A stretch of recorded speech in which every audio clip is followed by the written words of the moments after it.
Right now, as this video plays, there's a voice in your head. It's probably commenting on what's being said.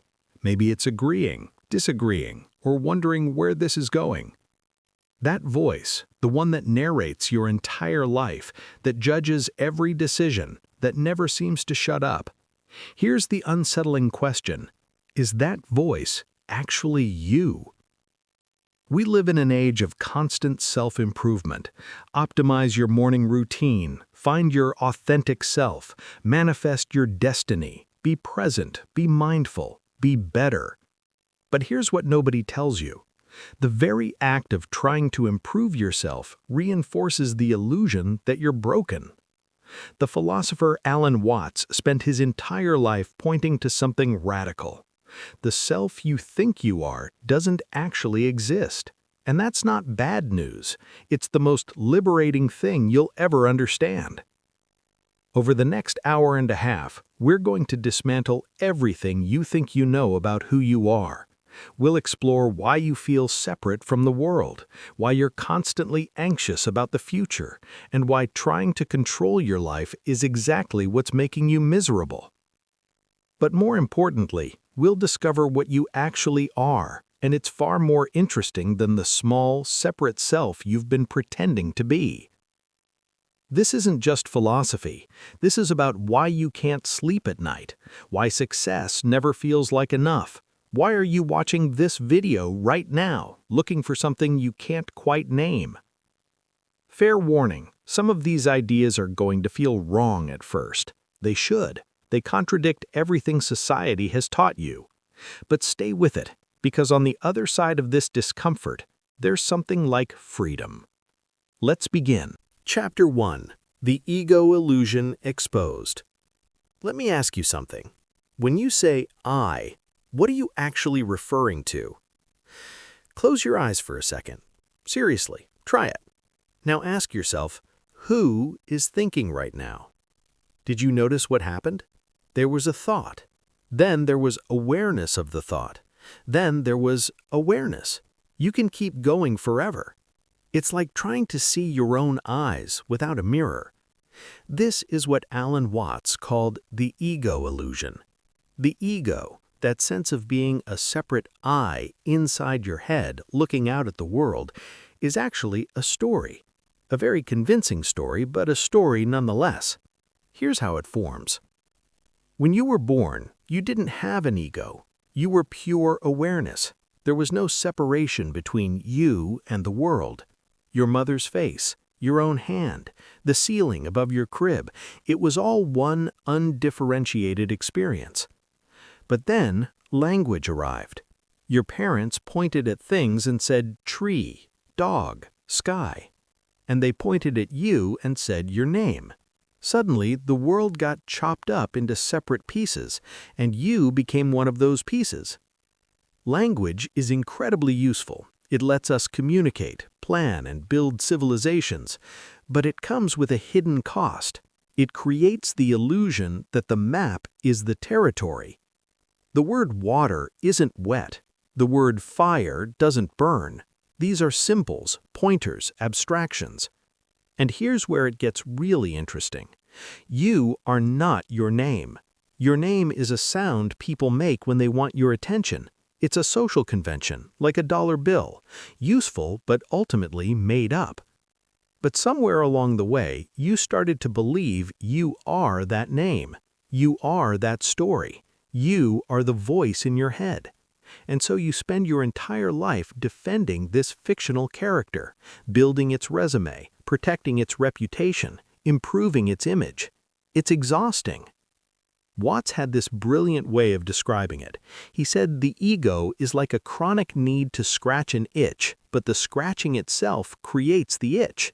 The more you try to improve yourself, the more you reinforce the belief that you're insufficient.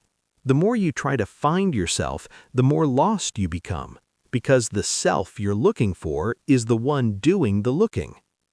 Now, you might be thinking, okay, but I clearly exist. I'm sitting here watching this video. I have thoughts, feelings, memories. How is that an illusion? Great question. And Watts would say, you're absolutely right. Experience is real. Awareness is real. What's an illusion is the belief that there's a separate, permanent, unchanging you that's having those experiences. Think of a river. Is a river a thing, or is it a process? The water you see right now, in a few moments, will be completely different water. The river is constantly changing, yet we call it the same river. You're the same way. Every cell in your body is replaced over time. Your thoughts are constantly changing. Your personality shifts depending on context. Your memories are reconstructed every time you recall them. So where's the permanent, unchanging you? Here's what really happens. There's a flow of experience. Sensations, thoughts, feelings, all arising and passing away. And then the mind creates a narrator, this voice that claims to be in charge, that takes credit for some things and blames itself for others.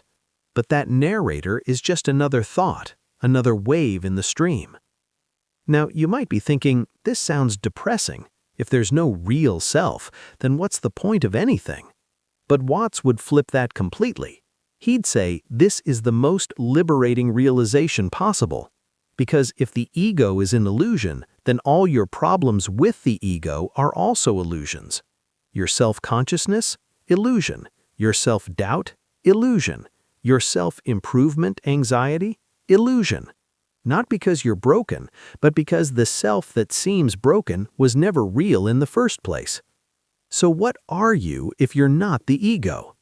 That's what we're going to explore. But first, we need to understand why this illusion is so hard to see through, and that requires looking at one of the strangest traps in human existence. Chapter 2. The Double Bind. There's a peculiar kind of trap that human beings find themselves in, and once you see it, you'll notice it everywhere. Alan Watts called it the double bind. Here's how it works. From the moment you're born, society gives you two contradictory commands. Be yourself, but fit in. Be spontaneous, but plan everything. Be confident, but don't be arrogant. Relax, but work hard. Let go, but take responsibility. These aren't just conflicting messages, they're impossible to satisfy simultaneously. And here's the cruel part. You're punished for failing at both. If you're too conformist, you're called boring, inauthentic, a sheep. If you're too individualistic, you're called selfish, difficult, a troublemaker. There's no winning. The game is rigged from the start. But it gets worse, because the deepest double bind isn't about external expectations, it's internal. You're told to control yourself, master your mind, discipline your emotions, be the captain of your ship. But here's the paradox. The you that's supposed to be in control is the same you that needs controlling. It's like trying to bite your own teeth, or like telling someone, be spontaneous. The moment they try to be spontaneous, they're no longer being spontaneous. They're following instructions. Watts noticed this shows up everywhere in self-help culture. Try to fall asleep. The harder you try, the more awake you become. Try not to think about a white elephant. Impossible. Try to relax. The effort itself creates tension. The structure of the command defeats its own purpose. And this is the foundation of human anxiety. Because we've been taught that we should be able to control our thoughts, our feelings, our entire inner experience. When we can't, we assume something is wrong with us. But nothing is wrong. The task itself is impossible. Think about it. Can you decide what to think next? Really? Try it right now. Decide with full conscious intention what your next thought will be. You can't, because in order to decide what to think, you'd have to think it first. Thoughts just appear. You claim ownership of them after the fact. The same is true for feelings. You can't command yourself to feel happy. You can't force yourself to stop being anxious. Feelings arise on their own, like weather. You can influence the conditions, but you can't control the outcome. Yet we spend our entire lives trying. We go to therapy to fix ourselves. We read books on controlling our emotions. We meditate to quiet the mind. And when it doesn't work perfectly, we feel like failures. But here's what Watts realized.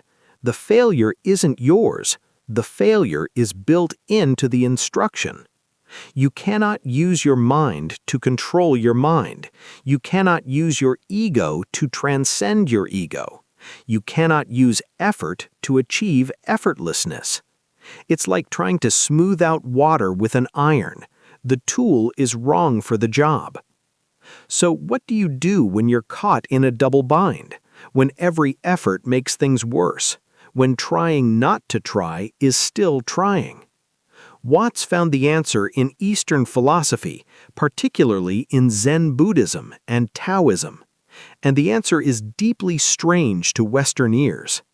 The answer is, stop trying to escape. See the trap as a trap.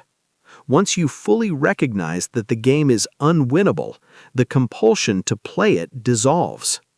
This isn't giving up, it's waking up. When you see that you cannot control your thoughts, you stop trying to. And ironically, when you stop trying to control them, they settle on their own. Not because you achieved control, but because you stopped creating the turbulence. When you see that you cannot force yourself to be authentic, you stop performing authenticity. And in that moment, something genuine emerges. Not because you willed it, but because you stopped blocking it. This is the paradox at the heart of Watts' philosophy. The moment you stop trying to be free, you realize you already are free. The moment you stop trying to find yourself, you realize you were never lost. But there's another layer to this. Because the double bind isn't just a psychological problem, it's woven into the fabric of how we think about existence itself. We've been taught to see life as a problem to be solved.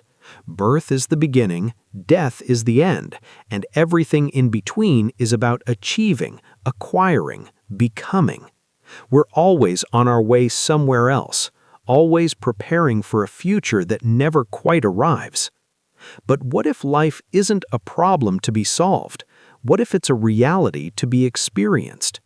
What if the point isn't to get somewhere, but to be here? This sounds simple, maybe even trite, but it cuts against everything we've been conditioned to believe. Our entire economy runs on dissatisfaction. Advertising works by convincing you that you're incomplete, that you need this product, this achievement, this relationship to finally be whole. And so you spend your life chasing success, chasing happiness, chasing enlightenment, always one step away from arrival. Watts saw this clearly. He said we've confused life with a journey when it's actually more like music. The point of music isn't to reach the end of the song. The point is the music itself, the playing, the listening, the experience.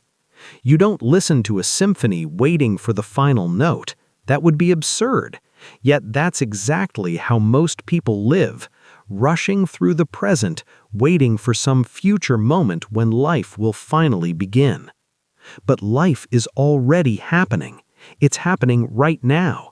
And the you that's waiting for it to start is the only thing in the way. This brings us back to the ego, because the ego thrives on the double bind. It needs problems to solve, goals to chase, improvements to make. Without them, what would it do? What would it be? The ego is like a corporation that exists to solve a problem. If the problem goes away, the corporation becomes irrelevant. So it has a vested interest in keeping the problem alive. Your ego has a vested interest in keeping you dissatisfied, in keeping you feeling separate, insufficient, incomplete. Because that's its job. That's how it justifies its existence. But you are not your ego. You are the awareness in which the ego appears. And that awareness doesn't need fixing. It doesn't need improving. It doesn't need to become anything other than what it already is. This is the wisdom that breaks the double bind, not by solving it, but by seeing through it. When you recognize that the self that needs improvement is itself an illusion, the whole game collapses, not into nihilism or despair, but into a strange kind of freedom. The freedom to be exactly what you are, not because you achieved it, but because you stopped pretending to be something else. And that leads us to one of Watt's most radical insights, the idea that security, the thing we spend our entire lives chasing, is not only impossible to achieve, but completely unnecessary. Chapter 3. The Wisdom of Insecurity. One of Alan Watts's most famous books is called The Wisdom of Insecurity. The title itself is a paradox. How can insecurity be wise? We spend our entire lives trying to escape insecurity. We want stable jobs, stable relationships, stable identities. We want guarantees. We want to know that tomorrow will be okay. But here's what Watts realized. That desire for security is the root of our suffering. Not because security is bad, but because it's impossible. And chasing the impossible makes you miserable. Think about it. What are you actually trying to secure? Your body? It's constantly changing, aging, heading inevitably toward death. Your possessions? They decay, get lost, or eventually mean nothing to you. Your relationships? People change, they leave, they die. Your identity? Your opinions shift, your personality evolves, your sense of who you are transforms over time. Everything you try to hold on to is already slipping through your fingers, not because you're doing something wrong, but because that's the nature of reality. Everything is in flux, everything is temporary, everything is insecure. The universe is not stable, it's a process, a dance, a constant movement of creation and destruction, birth and death, form and formlessness. And you are not separate from that process. You are that process. So when you try to make yourself secure, you're trying to stop the river from flowing. You're trying to freeze a single wave and call it the ocean. It can't be done. But we don't accept this. We can't accept it because we've been taught that life should be controllable, that if we just work hard enough, plan well enough, save enough money, eat the right foods, think the right thoughts, we can finally arrive at a place of safety. And so we live in a constant state of tension, always bracing for disaster, always preparing for a future threat, always trying to protect a self that doesn't exist from dangers that haven't happened. This is what Watts called living in the future, and it's a form of madness. The future doesn't exist. It never has. It never will. The future is a thought happening now. The past is a memory happening now. All you ever have is now, this moment, this breath, this sensation. But we're terrified now, because now is uncertain, now is uncontrollable, now is alive. So we escape into abstraction. We live in our heads, in our plans, in our worries.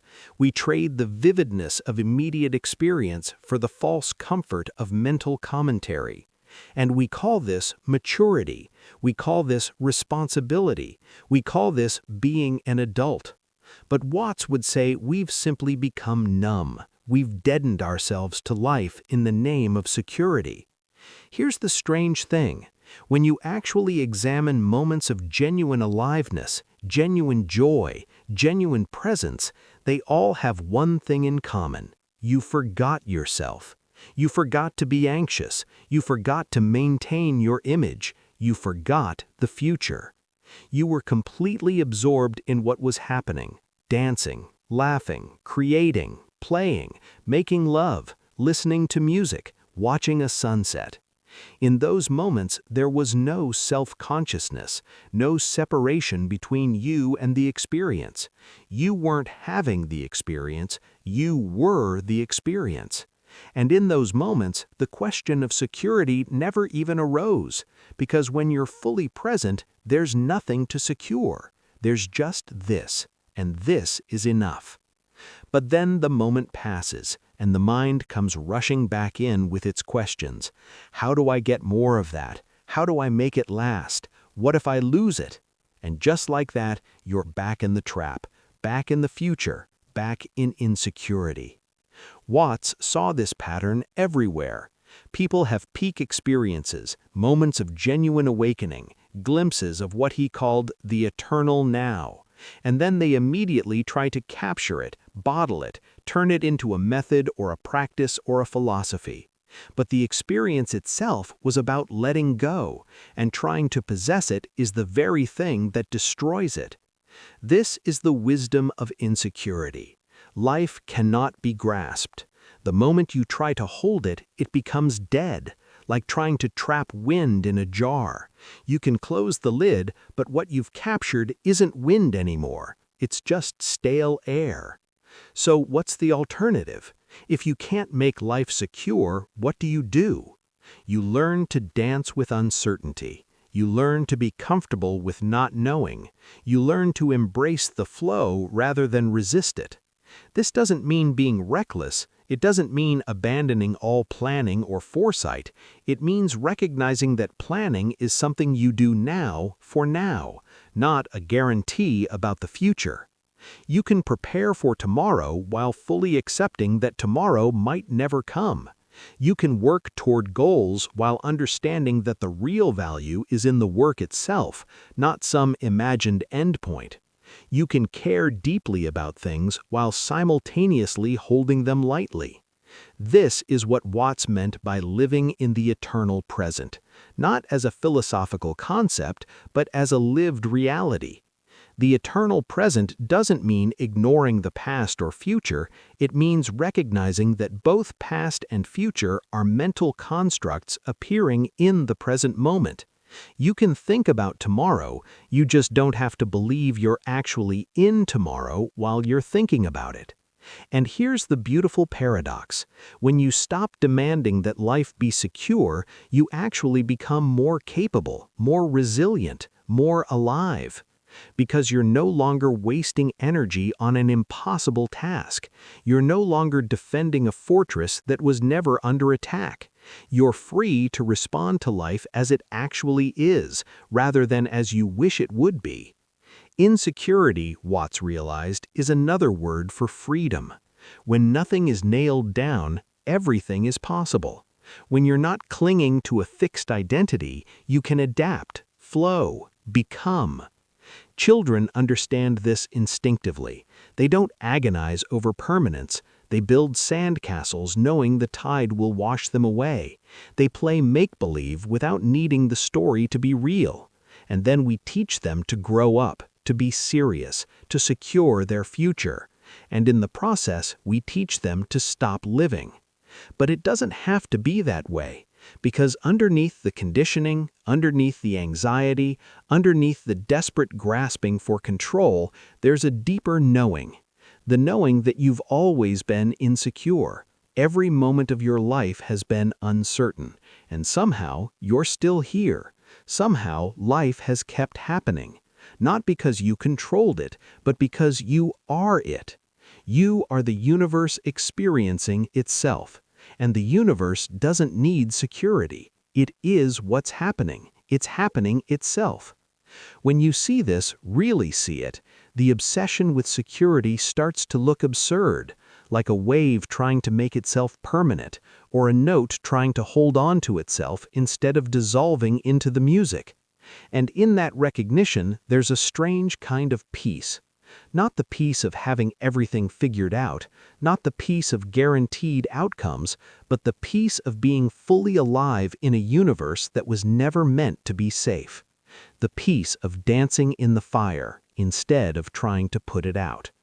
This is the wisdom of insecurity, and it opens the door to something even more radical, The realization that the way you've been living, the way you've been trying to control and manipulate life, is completely backwards. Because nature doesn't work through force, it works through something else entirely. Something the ancient Taoists called wu-wei. Chapter 4. Spontaneity and wu-wei. There's a concept in Taoism that fascinated Alan Watts for his entire life. It's called wu-wei, and it's almost impossible to translate into English without losing something essential. The usual translation is non-action or non-doing, but that makes it sound passive, lazy, like giving up. That's not it at all. Wu-wei is better understood as effortless action. Action that flows naturally, without force, without strain, without the interference of the ego. It's what happens when you're so absorbed in something that you forget yourself completely. The pianist who stops trying to play the notes and simply becomes the music. The athlete who stops thinking about technique and enters the flow state. The writer whose words pour out without deliberation. In those moments, there's action, tremendous action, but there's no actor, or rather, the actor and the action have become one thing. This is how nature operates. A tree doesn't strain to grow. A river doesn't force its way to the sea. A bird doesn't try to fly. These things happen spontaneously, naturally, according to the inherent intelligence of the system. But humans, Watts noticed, have lost touch with this intelligence. We've replaced spontaneity with control, natural action with forced effort. We've convinced ourselves that we must think our way through every moment, manage every outcome, dominate every situation. And it's exhausting. Think about how you learned to walk. As a baby, you didn't read a manual, you didn't analyze the biomechanics, you simply tried, fell, tried again. Your body figured it out. There was intelligence at work, but it wasn't the intelligence of conscious thought. Now imagine if you had to consciously control walking, if you had to think about every muscle contraction, every shift in balance, every placement of your foot. You'd never make it across the room. But that's exactly how most people approach life. They think they have to consciously manage everything, control their thoughts, force their success, willpower their way through obstacles. And sometimes it works. Brute force can achieve things, but it's inefficient and it misses the deeper intelligence available to us. Watts used the example of swimming. When you first learn to swim, you thrash, you fight the water, you try to stay afloat through sheer effort, and you sink. But then something shifts. You learn to trust the water, you relax, you let the water hold you. And paradoxically, by not trying so hard, you float. The water was always capable of holding you. Your thrashing was the only thing preventing it. This is wu-wei. Not giving up, not being passive, but aligning yourself with the situation rather than fighting against it. Or think about judo. The principle is to use your opponent's force against them. When they push, you pull. When they pull, you push. You don't meet force with force, you redirect it, you move with it. This requires tremendous awareness, tremendous skill, but it doesn't require strain. Watts saw that Western culture has completely lost this understanding. We worship effort, we glorify the grind, we celebrate those who power through, who conquer, who dominate. And we've created a society that's constantly at war with nature, at war with each other, at war with ourselves. But there's another way. Wu-wei doesn't mean being a pushover. It doesn't mean accepting injustice or avoiding difficulty. It means knowing when to act and when to yield, when to speak and when to be silent, when to engage and when to withdraw. It means developing sensitivity to the rhythm of situations, like a skilled sailor who knows when to raise the sails and when to wait for the wind. Most people live in constant resistance, resisting what is, wishing things were different, fighting against reality. And resistance creates suffering, not because reality is bad, but because resistance is exhausting. When it rains and you want sunshine, you suffer, not because of the rain, but because of your refusal to accept the rain. The rain itself is neutral. It's your relationship to it that causes the problem. Woo-wee is about transforming that relationship, not by forcing yourself to like the rain, but by recognizing that your preference doesn't change the weather. The rain is going to rain regardless, so you can either stand there cursing it, or you can grab an umbrella and appreciate the smell of wet earth. This sounds simple. It is simple, but it's not easy, because it requires letting go of the illusion of control, and we're addicted to that illusion. We'd rather feel like we're in control and be miserable than admit we're not in control and be free. Watts talked about this in terms of the difference between making things happen and letting things happen. Western culture is obsessed with making. We make plans, we make money, we make a name for ourselves, we make love, we make dinner. But some of the most important things in life can't be made. They can only happen. You can't make yourself fall asleep. You can create conditions for sleep, but sleep itself happens when you let go. You can't make yourself creative. Creativity arises when you stop forcing. You can't make someone love you. Love happens or it doesn't. The ego hates this because the ego is all about making. It's about control. It's about being the author of your life. But woo-wee invites a different metaphor, not authoring your life, but dancing with it, not controlling the river, but learning to navigate it. There's an old Taoist saying, "The stiff tree breaks in the wind, the flexible tree bends and survives." Rigidity is weakness disguised as strength. Flexibility is strength disguised as weakness. When you're rigid, when you have to have things your way, when you can't adapt or flow, you become brittle. Life breaks you, not because life is cruel, but because you won't bend. But when you're flexible, when you can move with circumstances, when you can find opportunity in obstacles, you become resilient, unbreakable, not because you're hard, but because there's nothing to break. Water is the perfect symbol of this. The water is soft, weak, formless, yet it carves canyons through solid rock, not through force, but through persistence and adaptation. Water doesn't fight the shape of the container, it becomes the shape of the container, and in doing so, it's free to flow anywhere. This is spontaneity, not randomness, not impulsivity, but action that arises from the whole situation rather than from the isolated will of the ego. Think about a jazz musician improvising. They're not planning the next note.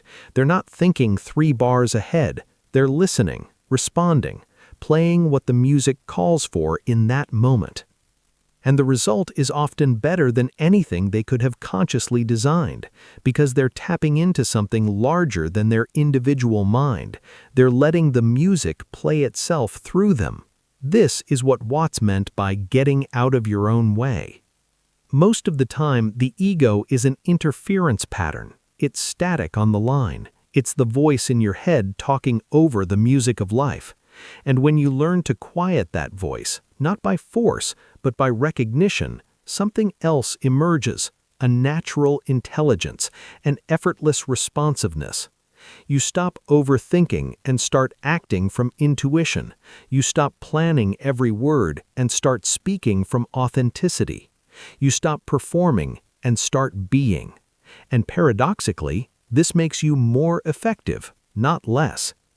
Because when you're not wasting energy on internal conflict, on second-guessing, on maintaining an image, all that energy becomes available for the task at hand. Athletes call it being in the zone.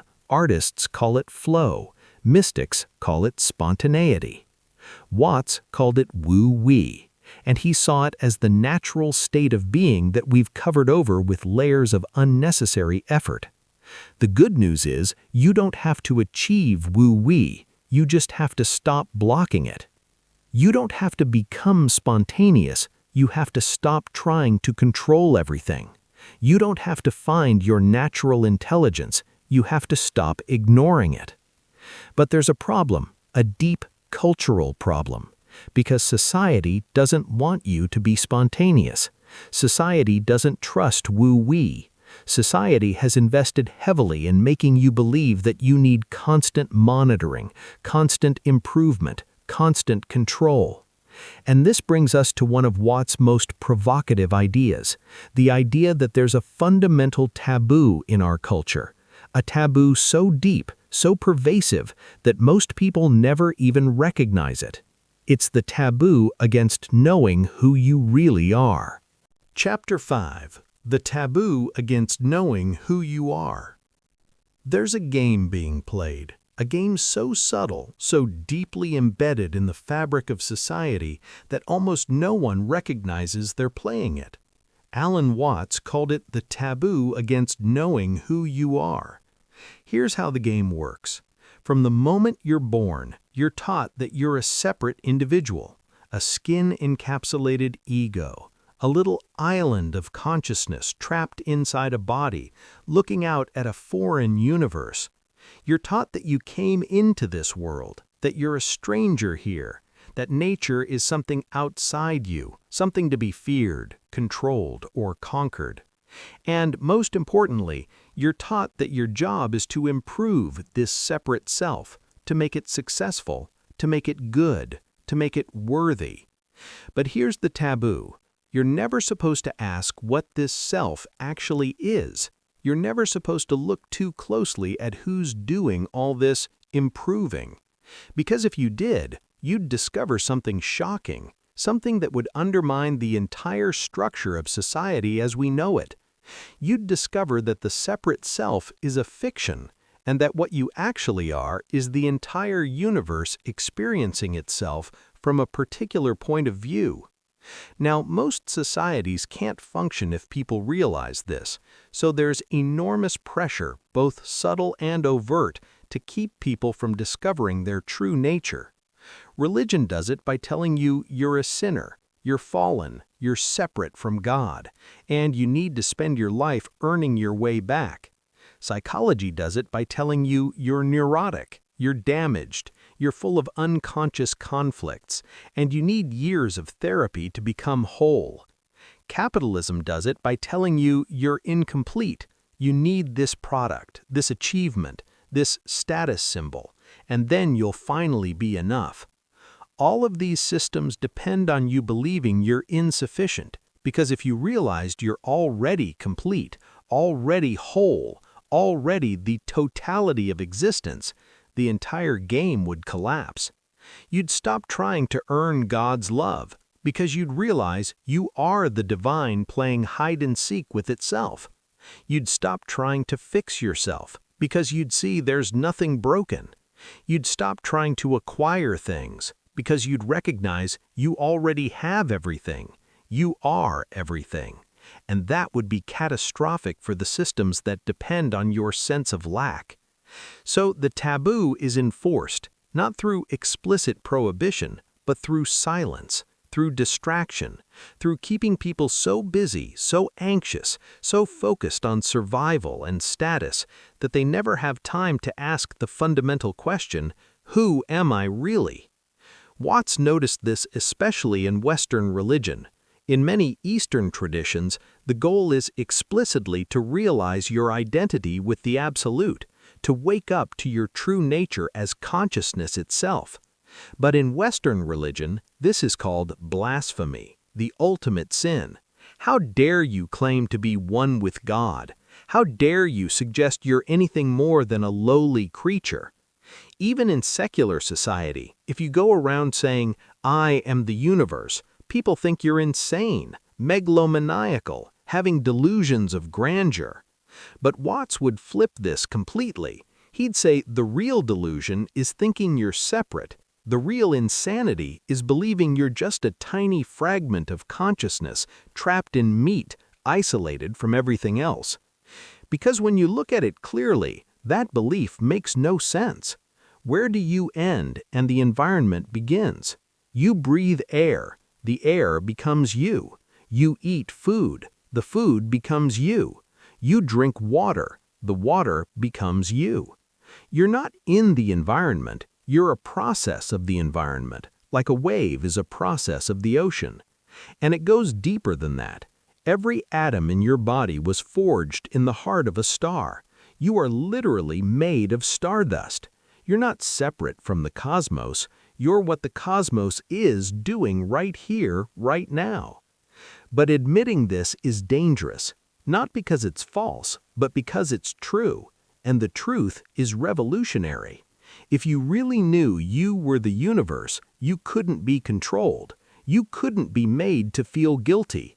You couldn't sell things you don't need.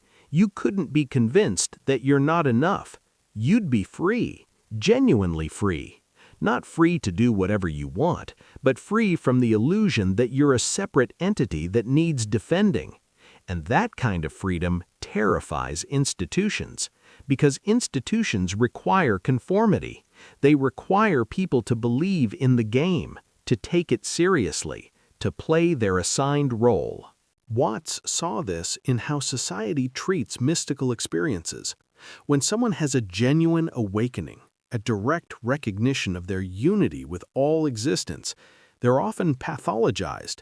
If you tell a psychiatrist, "I realized I'm one with everything," they might diagnose you with depersonalization disorder, or a psychotic break, or narcissistic delusion. The irony is that mystics throughout history have all reported the same realization. But rather than considering that they might be discovering something true about reality, we dismiss them as crazy. Why? Because the taboo is that strong.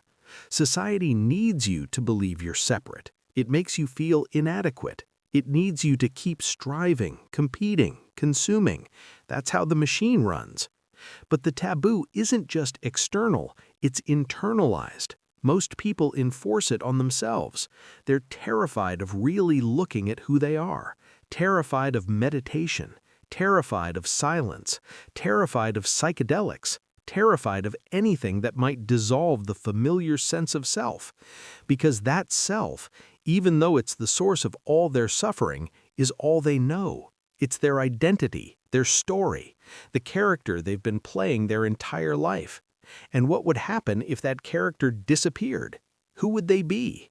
The fear is that they'd be nothing, that without the ego there would just be a void, an emptiness, a meaningless blank. But Watts insisted this is exactly backwards. The ego is the void, the ego is the emptiness. It's a ghost, a phantom, a story with no substance. What you actually are is fullness, the aliveness, the eternal presence that's aware of the ego coming and going. When the ego dissolves, you don't disappear. You wake up. You recognize what you've always been. But recognizing this requires courage, because it means letting go of everything you thought you knew about yourself. It means dying, in a sense, not physical death, but ego death, the death of the character you've been pretending to be. And most people would rather suffer as a somebody than be free as a nobody. That's the power of the taboo. It convinces you that your prison is your home, that your chains are your identity, that your suffering is proof that you exist. Watts spent his life trying to break this taboo, trying to wake people up to what they really are, not to make them believe something new, but to help them recognize something they've always known but been taught to forget. He'd point out that children naturally understand this. Before they're fully conditioned, before language completely takes over, children experience the world as a seamless whole. There's no clear boundary between self and other. It's all one continuous experience. And then we teach them to separate, to individuate, to become a proper person, and in the process, they lose their knowledge. But it's never completely lost. It's always there, underneath, in moments of flow, in moments of love, in moments of awe. The boundary dissolves, and you remember. Remember that you're not a stranger in the universe. You're an expression of it, a way the universe experiences itself. You are not looking at the stars, you're the stars looking at themselves. You're not separate from nature, you're nature becoming conscious of itself. And this isn't a poetic metaphor, this is a literal fact, but it's a fact we're not allowed to say out loud because it violates the taboo. The taboo that says you're small, you're isolated, you're fundamentally alone. But you're not. You've never been. It's impossible to be. Because separation is an illusion, a necessary illusion for the game of life to work, but an illusion nonetheless. And once you see through it, even for a moment, you can never fully believe it again. The spell is broken. Not that the ego disappears entirely, it still functions, it still plays its role, but you're no longer fooled by it. You know what's behind the mask, and that knowing changes everything. It changes how you relate to time, to death, to suffer, to existence itself. Because if you're not a separate self desperately trying to survive in a hostile universe, then what are you? What is this whole experience? That's what we need to explore next. The nature of time, the meaning of death, and the only moment that actually exists. Chapter 6. Time, Death, and the Eternal Present. You've probably noticed something strange about time. The more you focus on it, the less sense it makes. The past doesn't exist. It's gone, finished. All that remains are memories, which are present thoughts about things that happened. The future doesn't exist either. It hasn't arrived yet. All that exists are anticipations, which are present thoughts about things that might happen. So all you actually have is now, this moment, this breath, this sensation. But somehow, most people live as if the present is the least important time. It's just a brief transition between the past and the future, a tiny sliver between what was and what will be. And this creates a bizarre situation. You're constantly living for something that hasn't happened yet, waiting for the weekend, waiting to graduate, waiting to find the right relationship, waiting to retire, waiting for life to finally begin. But life is already happening. It's happening right now, and you're missing it because you're too busy waiting. Alan Watts saw this as one of the great tragedies of modern existence. We've become addicted to time, addicted to the future. We live in a state of perpetual postponement. And this addiction has a name: death anxiety. Now, that might sound dramatic, but think about it. Why are you constantly planning, preparing, saving for the future? Because on some level, you're trying to outrun death.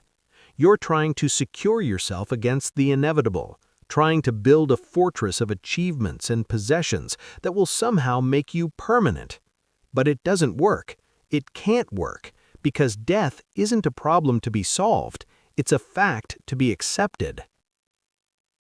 And here's where Watts gets really interesting.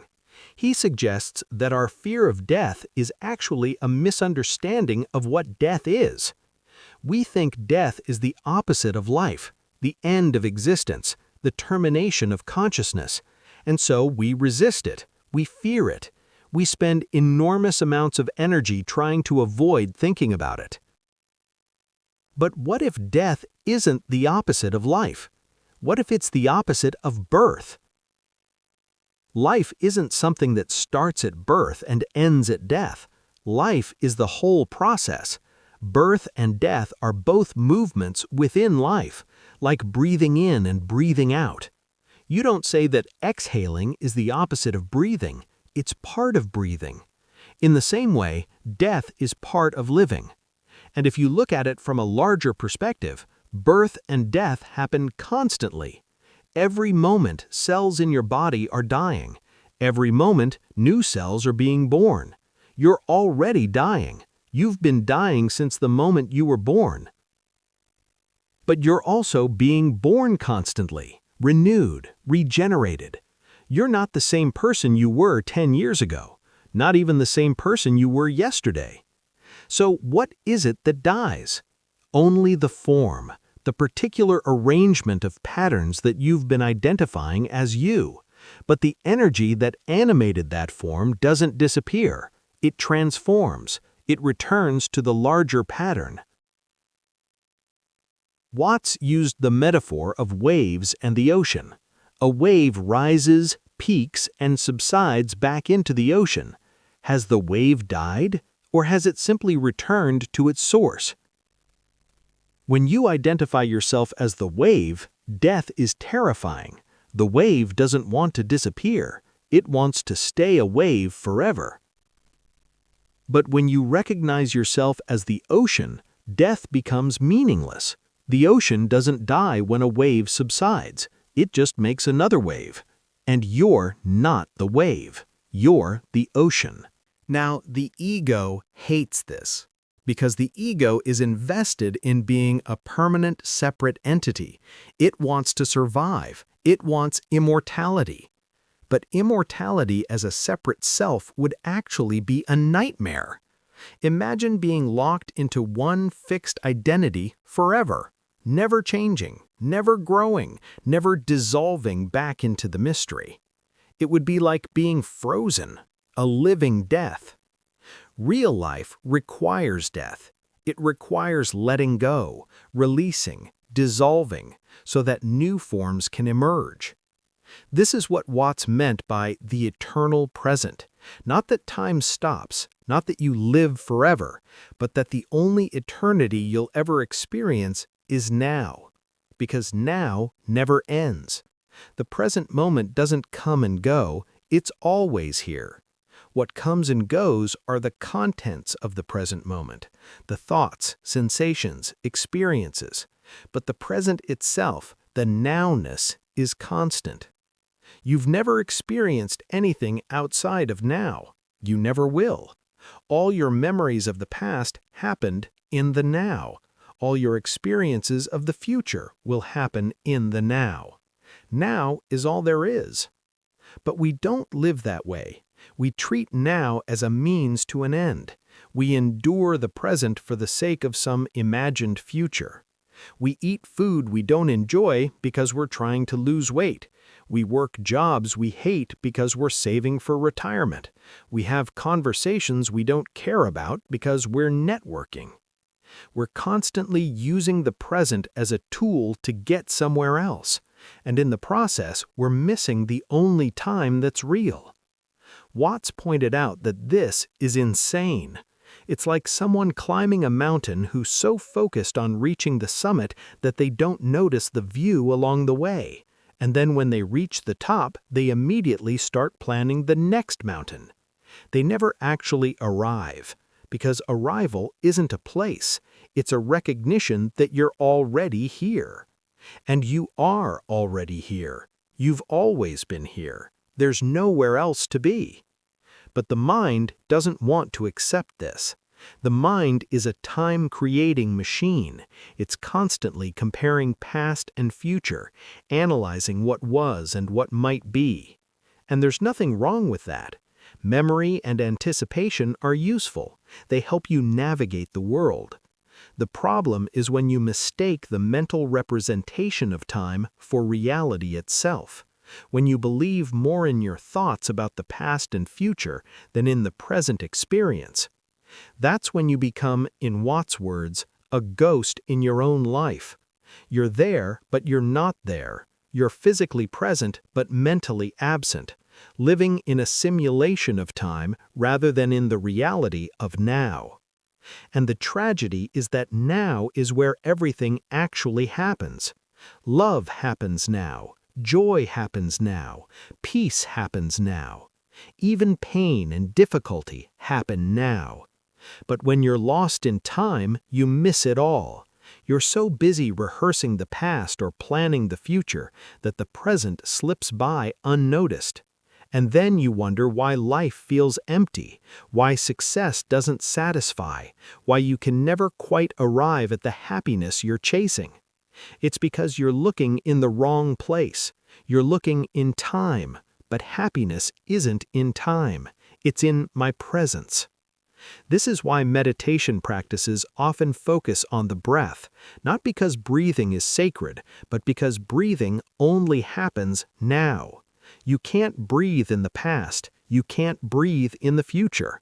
Breathing anchors you to the present moment. And when you're anchored in the present, something shifts. The quality of experience changes. Things that seemed overwhelming become manageable. Things that seemed boring become interesting. Because when you're fully here, reality is incredibly vivid. Colors are brighter, sounds are clearer, sensations are more intense. Not because anything external has changed, but because you're no longer filtering everything through the veil of thought. You're experiencing it directly. This is what mystics mean by eternal life. Not life that goes on forever in time, but life that exists outside of time. Life that is always and only now. And death, from this perspective, is not an ending. It's a transformation, a transition. The particular wave subsided back into the ocean. You don't know what happens after death. Nobody does. But Watts would say, whatever happens, it happens now. Because now is all there ever is. And if you can accept that, really accept it, the fear of death loses its grip. Not because you've figured out what happens after death, but because you've stopped postponing life until after you've secured yourself against death. You start living now, fully, completely, without reservation. Because death is certain, but the time of death is uncertain. You could die today. You could die in 50 years. There's no way to know. And if there's no way to know, then every moment is both urgent and precious. Urgent because it might be your last, precious because it's the only one you have. This isn't morbid, it's liberating. It cuts through all the nonsense, all the petty concerns and trivial worries. What matters when you might die today? What's important when this moment is all you have? Not your career status, not your social media following, not whether you said the perfect thing at the party. What matters is the quality of this moment. Are you here? Are you alive? Are you present? That's all. That's everything. And this brings us to something Watts spent a lot of time exploring, the intersection of Eastern philosophy and Western psychology. Because the West has developed elaborate systems for healing the mind, but they're all based on the assumption that the separate self is real. What happens when you bring the insight of no self into the therapeutic process? What happens when psychotherapy meets enlightenment? Chapter 7. Psychotherapy, East and West. Alan Watts wrote an entire book called Psychotherapy, East and West, and in it he made a provocative claim. Eastern philosophy is essentially a form of psychotherapy, and Western psychotherapy, whether it knows it or not, is groping toward the same insights that Eastern sages discovered thousands of years ago. But there's a fundamental difference in approach, and understanding that difference reveals something crucial about the nature of human suffering. Western psychotherapy, in most of its forms, begins with the assumption that the self is real. There's you, an ego, a personality, and that self has problems, neuroses, traumas, conflicts. The job of therapy is to fix those problems, to make the self healthier, more integrated, more functional. This can be incredibly helpful. Cognitive behavioral therapy can change destructive thought patterns. Psychoanalysis can bring unconscious material to light. Trauma therapy can help people process painful experiences. But Watts noticed something interesting. No matter how much therapy people do, there's always more work, more issues to uncover, more patterns to resolve. The project of self-improvement never ends. Why? Because the entire framework is built on a false premise, the premise that there's a separate self that can be perfected. Eastern approaches start from a completely different place. They don't try to fix themselves. They try to reveal that the self, as we conceive it, is an illusion. The suffering doesn't come from having a damaged self. It comes from believing in the self at all. This sounds harsh, maybe even nihilistic, but Watts would say it's actually the most compassionate approach possible.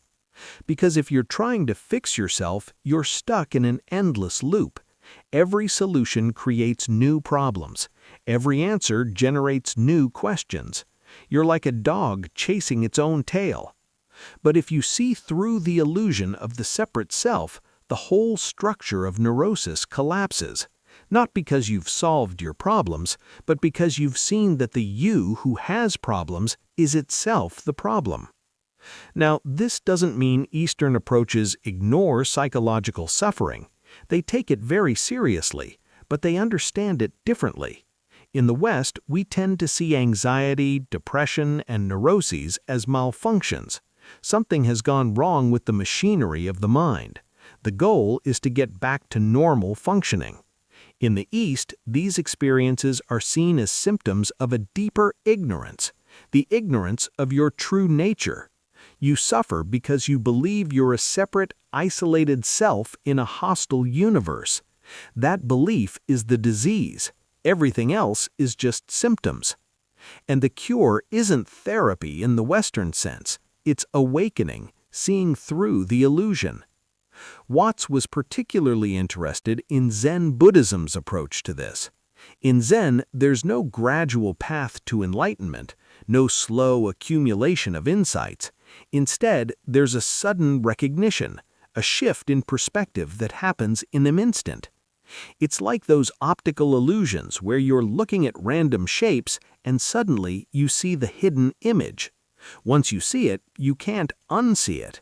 The image was always there, you just weren't looking at it the right way. Enlightenment is the same. You don't become something new, you recognize what's always been true. But here's where it gets tricky, because the Western mind wants to turn this into another project, another achievement. How do I get enlightened? What practices do I need to do? How long will it take? And those questions come from the ego, the same ego that wants to improve itself, perfect itself, become something better. But enlightenment isn't something the ego achieves. It's the recognition that the ego is empty.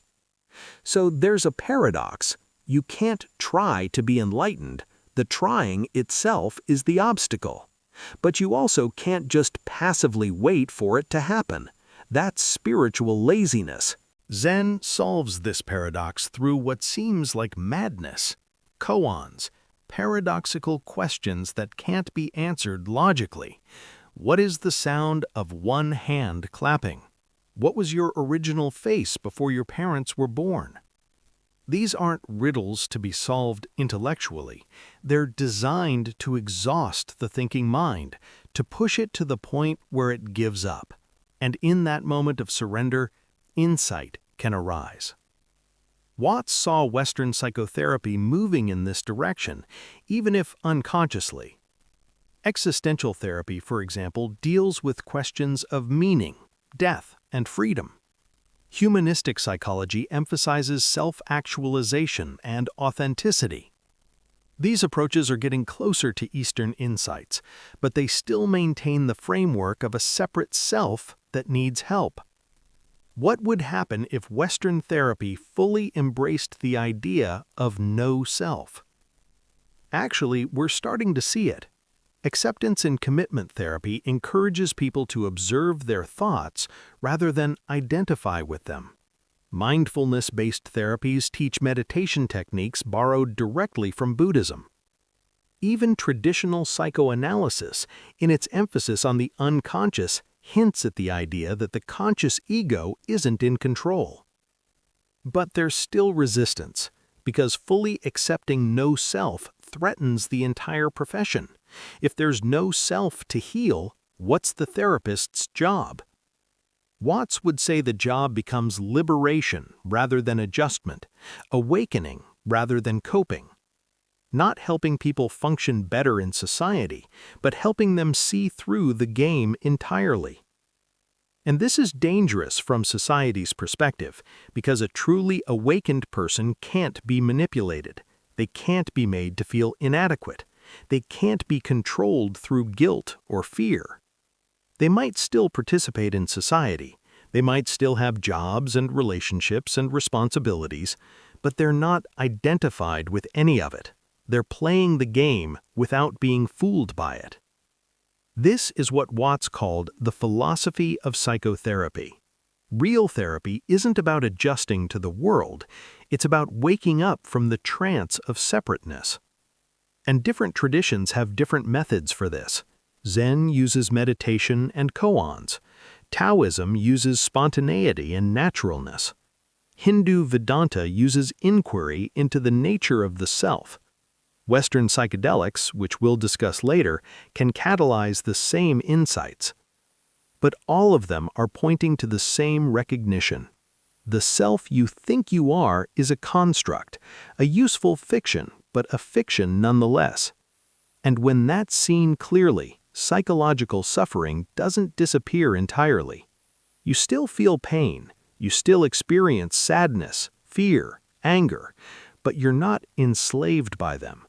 Because you recognize that these are experiences happening in consciousness.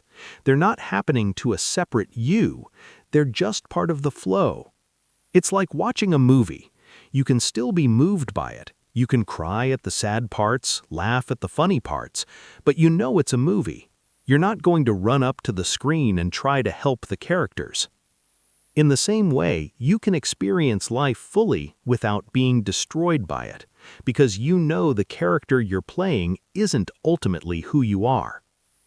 This is the integration Watts was pointing toward, the therapeutic insight of the East combined with the psychological sophistication of the West. Not rejecting Western therapy, but expanding its framework, helping people with their immediate suffering while also pointing toward ultimate liberation. Chapter 8: The Double Bind of Human Existence. We've already talked about the double bind in terms of social conditioning. Be yourself, but fit in. Be spontaneous, but plan ahead. But Alan Watts saw something deeper, a double bind built into the very structure of human consciousness itself. Here it is. You are the universe, but you've been tricked into thinking you're separate from it. And the entity that's been tricked is itself part of the trick. Let me unpack that. Human beings have evolved an extraordinary capacity, self-consciousness, the ability to be aware of being aware, to think about thinking, to observe ourselves as objects. This is incredibly useful. It allows us to plan, to learn from mistakes, to imagine alternatives. It's what makes culture, language, and technology possible. But it comes with a terrible cost. Because when you can observe yourself, you automatically create a split. There's the observer and the observed, the subject and the object, the self and the experience. And once that split exists, you feel separate. You feel like a witness looking at life from the outside, like you're trapped behind your eyes, watching the world through windows. This is the human condition, and it's inherently anxiety-producing. Because if you're separate, you're vulnerable. The world is full of threats. Other people might hurt you. Nature might destroy you. Death is coming for you. And so you develop strategies to protect yourself. You build an ego, a personality, a set of defenses. You learn to control, to manipulate, to secure yourself against an uncertain future. But here's the double bind. The very strategies you use to protect yourself reinforce the illusion of separation.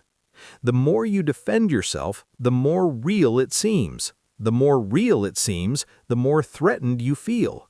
The more threatened you feel, the more you defend.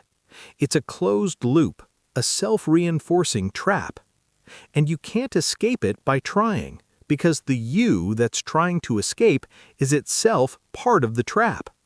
It's like trying to lift yourself off the ground by pulling on your own bootstraps. The harder you try, the more absurd it becomes. Watts illustrated this with the example of trying to calm yourself down. When you're anxious and you tell yourself, "I need to relax," what happens? You get more anxious, because now you're anxious about being anxious. The same thing happens with trying to not be self-conscious. The very act of trying not to be self-conscious makes you more self-conscious. Or trying to be humble. If you're proud of how humble you are, you've missed the point entirely. These are all versions of the same fundamental problem. The self cannot fix itself. The ego cannot transcend itself. Using the mind to control the mind just creates more layers of confusion. This is what Watts called the existential double bind, and it explains why so many spiritual and therapeutic practices fail. People meditate to achieve peace, but the desire for peace is itself agitation. So they sit there waiting for peace to arrive, and it never does, because waiting is the obstacle. People try to be authentic, but authentic to what? To their true self? But the self that's trying to be authentic is itself a construction, so they end up performing authenticity, which is the least authentic thing possible. People try to let go, but who's trying? The ego. And what's it trying to let go of? Itself. It's like a hand trying to grab itself. Structurally impossible. So what's the solution? Watts would say there isn't one, at least not in the way we usually think of solutions. Because a solution implies a problem to be solved, a goal to be achieved, a future state that's better than the present state. But that framework is itself part of the trap. It assumes there's a you who needs to get from here to there, and that assumption is the whole problem. The way out isn't a solution, it's a recognition, a seeing through. You don't escape the double bind. You see that you were never actually in it, because the you that seemed trapped was itself an illusion. But this can't be understood intellectually. It has to be seen directly, experienced, recognized. And this is why Eastern traditions use such strange methods. Meditation isn't about achieving a state, it's about seeing what's already here when you stop trying to achieve anything. Koans aren't meant to be solved. They're meant to exhaust the solving mind, to push the logical intellect to the point where it breaks down, and in that breakdown, something else can be seen. Psychedelics, which Watts experimented with extensively, can temporarily dissolve the ego structure, and in that dissolution, the illusion of separation becomes obvious. But all of these are just pointers, fingers pointing at the moon. They're not the thing itself. And here's another layer of the double bind. You can't force awakening, but you also can't just wait for it passively. There has to be a kind of active passivity, an effortful effortlessness. In Zen, they call this sitting without waiting. You sit in meditation, but you're not waiting for anything to happen. You're just sitting, completely present, completely available, but not expecting anything. This is almost impossible for the Western mind to grasp, because we're trained to think in terms of cause and effect. Do this, get that. Put in effort, receive results. But awakening doesn't work that way. It's not an effect that follows from a cause. It's a recognition of what's always been true. You can't make it happen, but you can create conditions where it's more likely to be recognized. It's like looking at an optical illusion. You can't force yourself to see the hidden image, but you can keep looking. You can relax your focus. You can approach it from different angles, and then suddenly, it pops. The image was always there. You just weren't seeing it. The same is true for your true nature. It's always been here, always been obvious, but you've been looking in the wrong way. You've been looking for something extraordinary, something mystical, some special state of consciousness. But what you actually are is perfectly ordinary. It's the awareness in which all experience appears, the space in which thoughts arise, the presence that's always here, regardless of what's happening. It's so simple, so obvious, that it's easy to miss. You're looking for it with it. You're trying to see the I with the I. And that's the final layer of the double bind. The truth is too close to see, too simple to grasp, too obvious to recognize. Because you're expecting something complex, something profound, something that matches the magnitude of your seeking. But it's just this ordinary moment, this breath, this awareness. The question is, who's aware right now? Not what thoughts are being thought, not what feelings are being felt, but who's aware of them. When you look for someone, what do you find? Not a thing, not an object, not an entity with boundaries and characteristics, just awareness itself, formless, spacious, undivided. And that awareness isn't yours, it's not personal, it's not inside your head. It's the field in which everything appears, including the sense of being a separate person. But the moment you try to grasp this intellectually, you've lost it, because grasping is an activity of the ego, and the ego can't grasp what it is. It can only be what it is. This is the double bind, the ego seeking its own transcendence. The self is trying to lose itself. The mind attempts to go beyond itself. It can't be done that way. But it doesn't need to be done, because it's already done. You're already it. You've always been it. The seeking is what obscures it.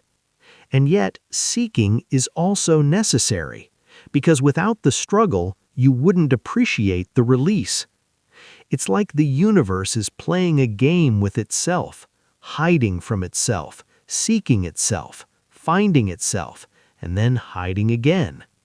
And you're not watching the game, you are the game. This paradox, this fundamental contradiction at the heart of existence, shows up everywhere, in nature, in relationships, in the structure of reality itself. And that's what we need to explore next. How this same pattern of unity appearing as multiplicity, of wholeness appearing as separation, manifests in the natural world. Because you're not separate from nature, you are nature. And understanding that changes everything.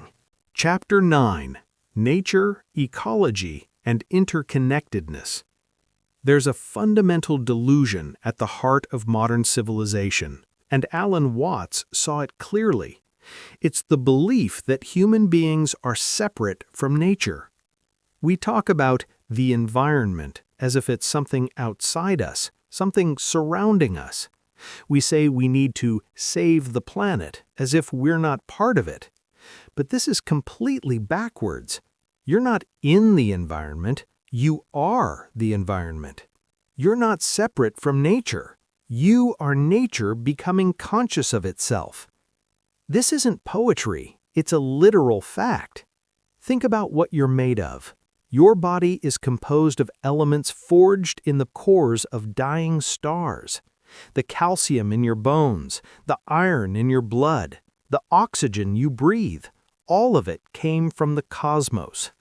You are stardust, arranged in a pattern complex enough to contemplate its own existence. Every atom in your body has been cycling through the biosphere for billions of years. The water you drink was once inside dinosaurs, ancient oceans, clouds over forgotten civilizations. The air you breathe has passed through the lungs of countless beings before you. You're not a thing separate from the world. You're a process continuous with it. Watts used the analogy of an apple tree. The tree, apples. That's what apple trees do. They produce apples as part of their natural expression. In the same way, the universe peoples. It produces human beings the way a tree produces fruit. You're not an accident. You're not a cosmic mistake. You're what this universe does. And just as the apple is connected to the tree, connected to the soil, connected to the sun and rain and the entire ecosystem, you are connected to everything. There's no boundary where you end and the world begins. The boundary is conceptual, not actual. Your skin doesn't separate you from the environment. It's the place where you and the environment meet. It's a contact boundary, not a barrier. You breathe in the world. You eat the world. You drink the world. The world becomes you. And when you die, you become the world again. This is the ecological perspective Watts emphasized. Everything is interconnected. Everything is interdependent. Nothing exists in isolation. But modern industrial society has forgotten this.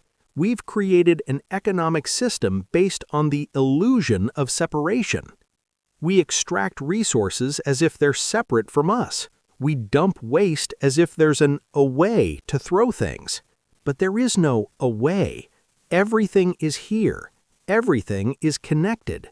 What you do to the world, you do to yourself. This is why the environmental crisis is fundamentally a spiritual crisis. It's not primarily a technological problem. It's a problem of perception. We're destroying the planet because we think we're separate from it. We think we can dominate nature, control it, and use it for our purposes without consequences. But nature isn't something to be dominated. It's what we are. And the intelligence of nature is far greater than the intelligence of the human ego. Nature has been evolving complex systems for billions of years. The human rational mind has existed maybe a few 100,000. Yet we trust our cleverness over the wisdom of the whole system. We think we know better than 4 billion years of evolutionary intelligence. This is hubris of the highest order. Watts saw that indigenous cultures understood this intuitively.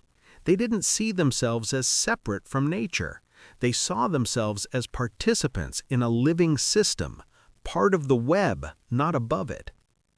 When a Native American hunter killed a deer, they thanked it. They recognized that the deer's life was becoming their life, that there was a sacred exchange happening. But modern industrial society has lost this sense of reciprocity. We've turned nature into a resource. Trees are lumber, rivers are a water supply, animals are livestock. We've deadened the world, stripped it of its aliveness so we can exploit it without guilt. But the world is alive, not metaphorically, actually. A forest is a living system. The trees communicate through root networks and fungal connections. They share nutrients. They warn each other of threats. They cooperate. An ecosystem is a living organism composed of countless smaller organisms, all in relationship with each other. And you are part of that organism. Your gut contains trillions of bacteria. You couldn't digest food without them. You couldn't live without them. Are they you? Are they separate from you? The boundary dissolves when you look closely. You are a colony organism, a walking ecosystem, a universe of cells cooperating to create the experience of being a unified individual. But that unified individual is itself part of a larger ecosystem, your family, your community, your species, the biosphere. And the biosphere is part of the planet, and the planet is part of the solar system, and the solar system is part of the galaxy, and on and on. There are no separate things. There are only patterns of relationship, processes of interaction, flows of energy and information. This is what systems theory discovered scientifically, what Eastern philosophy knew intuitively, what ecology reveals in the natural world. everything affects everything else. Pull one thread and the whole tapestry moves. But here's what's beautiful about this. If everything is interconnected, then you're not a tiny, insignificant fragment. You're an expression of the whole. When you look at a tree, you're not seeing an isolated object. You're seeing the entire universe at a particular location. The sun's energy, transformed through photosynthesis, the Earth's minerals drawn up through roots, the atmosphere's gases exchanged through leaves. The tree is the whole universe treeing at that spot, and you are the whole universe youing at this spot. This changes everything. It means your life matters, not because you're special, but because you're part of the whole. What you do ripples through the entire web.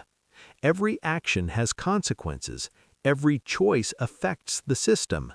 You can't be insignificant because there's no such thing as a separate, isolated action. But it also means you're supported, you're held, you're part of something infinitely larger than yourself. You're not fighting alone against a hostile universe. You are the universe experiencing itself from one particular perspective. And this has practical implications. If you're connected to everything, then what you do to others, you do to yourself.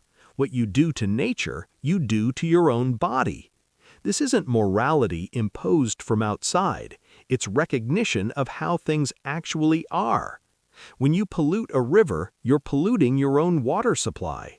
When you destroy a forest, you're destroying your own oxygen source. When you mistreat another person, you're severing your own connections. But equally, when you heal one part of the system, you heal the whole. When you bring awareness to one area, awareness spreads. A single person waking up affects everyone they interact with. A single community changing its relationship to nature affects the larger ecosystem. The changes don't have to be massive, they just have to be real. Because in an interconnected system, small changes at leverage points can have enormous effects. A butterfly's wings in one place can contribute to a hurricane elsewhere. Your choices matter, your awareness matters, your relationship to the whole matters. Not because you should feel guilty or responsible for everything, but because you're part of it. You can't be outside it. You're in it the way a wave is in the ocean. And when you recognize this deeply, behavior changes naturally, not because you're trying to be good, but because you see that there's no separation between self-interest and the interest of the whole. What's good for the web is good for each strand. What's good for the ecosystem is good for each organism. This is the ecological consciousness Watts was pointing toward, not as an ideology, but as a direct perception of how things are. And it reveals something profound about the nature of identity, because if you're not separate from the world, then who are you? This question brings us back to language, to think, to the way we conceptually carve up reality into separate things. And that's what we need to explore next. How language creates the illusion of separation, how thought obscures direct experience, and why words can never quite capture the reality they're trying to describe. Chapter 10: Language, Thought, and the Limits of Words. Here's something most people never question. The words you use to think about reality shape what you believe reality is. Language is incredibly powerful. It allows you to communicate, to plan, to remember, to imagine. It's what makes human civilization possible. But Alan Watts recognized that language comes with a hidden trap. It creates the illusion that the map is the territory. Let me explain. When you learn language as a child, you learn to categorize experience. This is a tree, this is water, this is you, this is me. Before language, experience was continuous, undivided, a seamless flow of sensation and perception. But language chops it up. It divides the continuous into discrete units. It turns the flowing river of experience into a collection of separate things. And this is useful. It allows you to navigate the world, to talk about things, to share knowledge. But you forget that these categories are mental constructs. You start to believe that the world actually comes in separate pieces, when in reality, you created the separation through naming. The classic example: where does a mountain end and the valley begin? There's no actual line. The transition is gradual, continuous. But we draw a mental boundary and then treat it as if it's real. The same is true for everything. Where do you end and the environment begin? Where does the ocean end and the wave begin? Where does one moment end and the next begin? These boundaries are linguistic conventions, useful fictions, but fiction nonetheless. And here's where it gets problematic, because language doesn't just describe reality, it creates your experience of reality. When you think in words, you're not experiencing the world directly, you're experiencing your thoughts about the world. You're living in a simulation, a symbolic representation, one step removed from what's actually happening. Watts used the metaphor of the menu and the meal. The menu describes the food. It can be beautifully written, eloquently detailed, but you can't eat the menu. The description is not the thing described.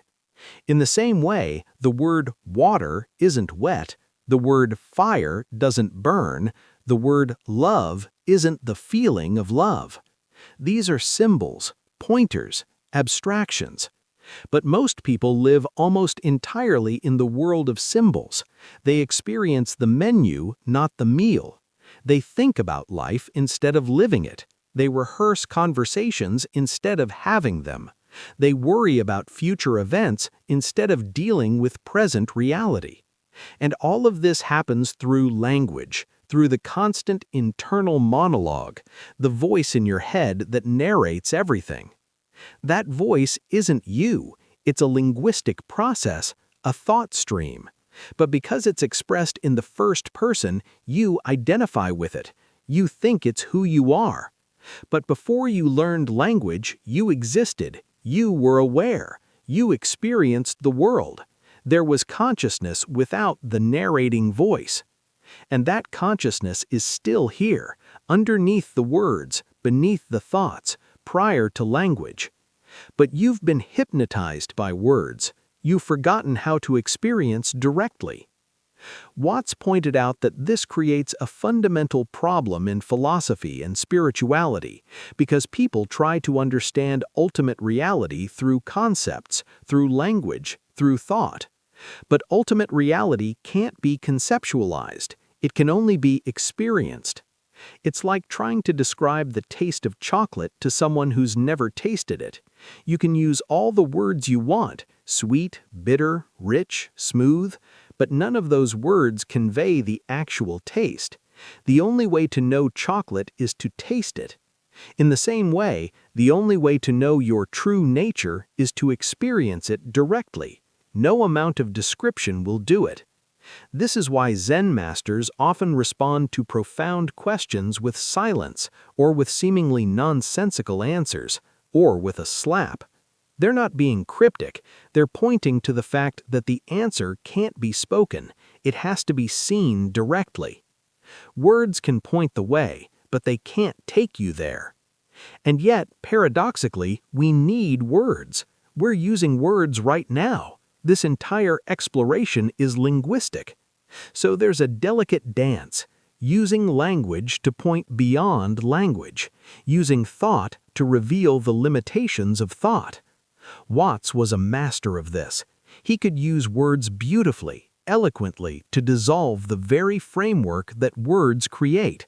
But he always emphasized, don't mistake the finger pointing at the moon for the moon itself.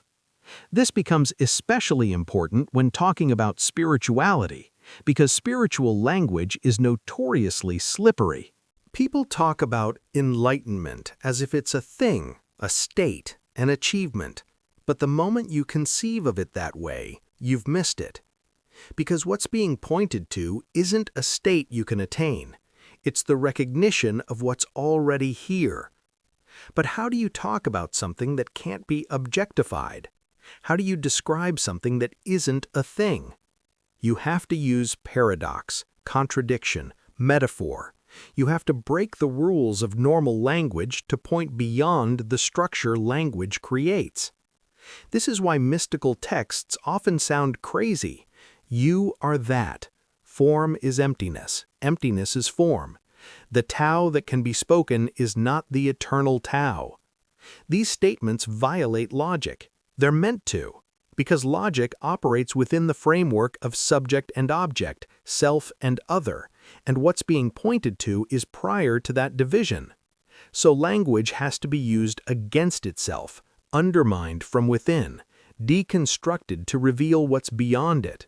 But there's a danger here, the danger of getting lost in wordplay, of mistaking conceptual understanding for actual realization.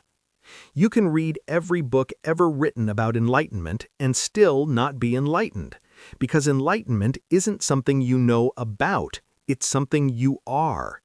Or rather, it's the recognition that what you are has never been bound by the concepts you've believed about yourself. And this brings us to another limitation of language. It's binary. It operates through opposites, good and bad, right and wrong, self and others, existence and non-existence. But reality isn't binary. It's a spectrum, gradient, continuous. When you try to capture reality in binary language, you distort it. You force it into categories it doesn't naturally occupy. Is a tree alive or dead?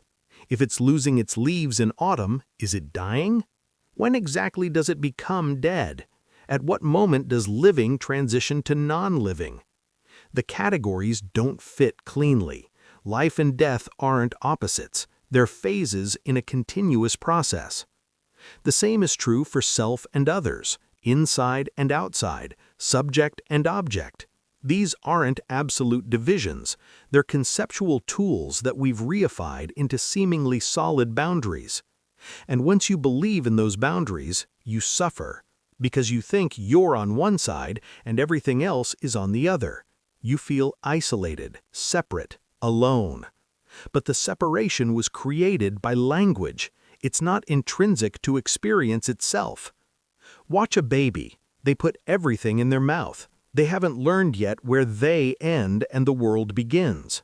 There's no clear self-other boundary. It's all one continuous exploration. And then language arrives and the world gets divided. This is you, this is not you. This is yours, this is not yours. And the child internalizes these distinctions. They become the framework through which reality is perceived. But the framework isn't reality. It's a model, a map, and the map is not the territory. So what happens when you see through language, when you recognize it as a tool rather than truth? You don't stop using it. That would be impossible and unnecessary. But you hold it more lightly. You recognize it for what it is. You can use words without being imprisoned by them. You can think without believing thought is ultimate. You can name things without forgetting they're more than their names. And in the gaps between words, in the silence beneath thought, something else becomes available. Direct experience, unmediated awareness, reality as it is before you conceptualize it. This is what meditation practices often cultivate. Not the absence of thought, but the recognition that you're not your thoughts, that awareness is prior to thought, that you can observe thinking without being identified as the thinker. And when you rest in that awareness, language starts to seem almost comical. These sounds we make, these symbols we take so seriously, the entire structure of meaning we've built. It's all dancing on the surface of something much deeper, something that can't be named but can be known directly. This is the limitation and the liberation of language. It can point, it can be suggested, it can evoke, but it can't contain the living reality it's describing. And that's okay. That's perfect, actually, because if reality could be captured in words, it would be a very small reality indeed. The fact that it can't be captured means it's inexhaustible, infinite, always more than whatever you think you know about it. And this has profound implications for how we understand ourselves and the universe, because all the models we have, scientific, religious, philosophical, are linguistic constructs, maps, not territory. Which brings us to one of Watt's favorite topics, the difference between two fundamental ways of understanding the universe, two models that shape how we see ourselves and our place in existence. He called them the ceramic model and the fully automatic model, and understanding the difference changes everything. Chapter 11. The Ceramic and Fully Automatic Models. Alan Watts noticed that human beings have essentially two different ways of understanding how the universe works, two root metaphors that shape everything else we believe. He called them the ceramic model and the fully automatic model. And which one you believe determines your entire worldview, your sense of meaning, purpose, identity, and freedom. Let's start with the ceramic model. The ceramic model is the idea that the universe is an artifact, something made, created by an external intelligence for a purpose. Like a potter creating a pot. The potter has an idea, a design, a goal. The potter shapes the clay according to that intention, and when the pot is finished, it serves the purpose the potter intended. This is the dominant model in Western religion. God is the potter, the universe is the pot. Everything exists because God made it, designed it, intended it to be this way. And you, as part of creation, have a purpose assigned to you by your Creator. Your job is to fulfill that purpose, to align yourself with God's will, to become what you were meant to be. This model creates a particular relationship to existence. You're fundamentally a subordinate, a creation, not a creator.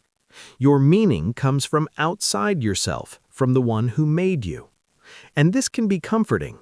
It means there's a plan, a reason for everything, someone in charge who knows what they're doing. But it also creates profound anxiety, because if you're separate from your Creator, you can fail, you can be disappointed, you can be judged unworthy. You're like a pot that might be found defective and discarded. This model also creates a hierarchical view of reality. God is at the top, humans below God, animals below humans, plants below animals, minerals at the bottom. It's a ladder of being, with spirit at the top and matter at the bottom. And your goal is to ascend, to become more spiritual, less material, to transcend the physical and reach the divine. The ceramic model dominates Western thought, even atheistic versions of it. When people talk about the universe being fine-tuned for life, they're thinking ceramically. When they ask, "What is my purpose?" they're assuming someone assigned them one. But Watts pointed out there's another model, one that comes primarily from Eastern philosophy and, interestingly, from modern science, the fully automatic model. In this model, the universe isn't made by anyone. It grows, it emerges, it happens spontaneously, like a plant growing from a seed. There's no external creator, no cosmic potter. The universe is self-organizing, self-generating, fully automatic. You weren't put here, you grew here. You're not a stranger in the cosmos, you're something the cosmos is doing. Just as an apple tree apples, the universe peoples. You are an expression of the whole process, not something separate from it. This model completely changes the question of purpose, because if you weren't made for a purpose, then you don't have to fulfill someone else's plan. You are the universe exploring itself, experiencing itself, knowing itself. Your existence is its own justification. And this isn't nihilistic. It's not saying life is meaningless. Its meaning isn't imposed from outside. It emerges from within the process itself. A flower doesn't bloom for a purpose. It blooms because that's what flowers do. And the blooming is inherently meaningful, inherently beautiful, not because it serves some external goal, but because it's an expression of life itself. You're the same way. You don't exist to serve some cosmic plan.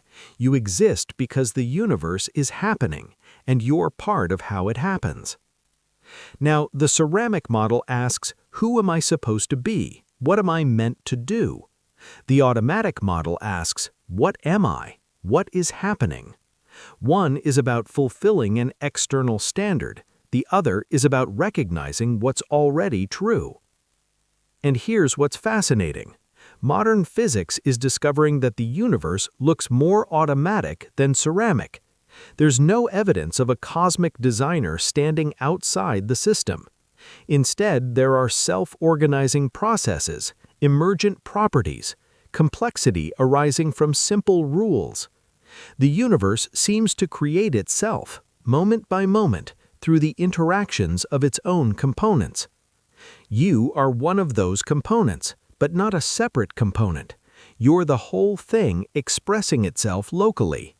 Like a whirlpool in a river, the whirlpool isn't separate from the river. It's a pattern the river makes. And when the whirlpool dissolves, the water doesn't disappear. It just stops swirling that way. In the same way, when you die, the energy that organizes itself into the pattern called you doesn't vanish. It reorganizes. It becomes something else. It returns to the flow. This is the automatic model. No creator, no creation, just the universe doing what it does. And if that's true, then you're not subordinate to anything. You're not serving anything. You're not fulfilling anything. You are the happening itself. But this raises an unsettling question. If there's no cosmic purpose, no divine plan, then why does anything happen? Why does the universe exist at all? And this is where Watts gets really playful. He suggests that the universe exists for the same reason you play a game or listen to music. Not to get somewhere, not to accomplish something, but for the sheer joy of it, for the experience itself. The universe is playing, it's improvising, it's exploring what's possible. And you are the universe playing at being you. This is radically different from the ceramic model. In the ceramic model, life is serious. It's a test, a trial. You're being judged. Your eternal fate depends on whether you pass or fail. But in the automatic model, life is more like a dance or a piece of music. The point isn't to reach the end. The point is the dancing, the playing, the experiencing. And this changes everything. Because if life is play, not work, then you can relax. You don't have to be perfect. You don't have to get it right. You can explore, experiment, improvise. You can make mistakes. They're part of the play. You can fail. That's just another move in the dance. You can be foolish, confused, lost. That's all part of the cosmic game. But here's the beautiful thing. This doesn't make life less meaningful. It makes it more meaningful. Because you're not trying to become something else. You're expressing what you already are. Every moment is complete in itself. Every experience is valuable not because it leads somewhere, but because it's happening. This is what Watts meant when he talked about purposeless purpose. Life doesn't need a goal imposed from outside. The living itself is the point. You don't ask what music is for. Music is for music. It's its own justification. In the same way, you don't ask what existence is for. Existence is for existence. It's complete in itself. Now, most people hearing this for the first time feel a kind of vertigo, because the ceramic model is so deeply embedded. We want there to be a reason, a plan, a purpose. The idea that the universe is just spontaneously happening with no one in charge can feel terrifying. But Watts would say that terror comes from still thinking ceramically. still assuming you're separate from the process and therefore vulnerable to it. But if you are in the process, there's nothing to fear. You can't be at odds with the universe. You are the universe. And the universe isn't going anywhere. It's not trying to achieve anything. It's already complete, already perfect, already whole. Not perfect in the sense of flawless, perfect in the sense of complete, entire, lacking nothing. Including you. You're not a flawed creation trying to become worthy.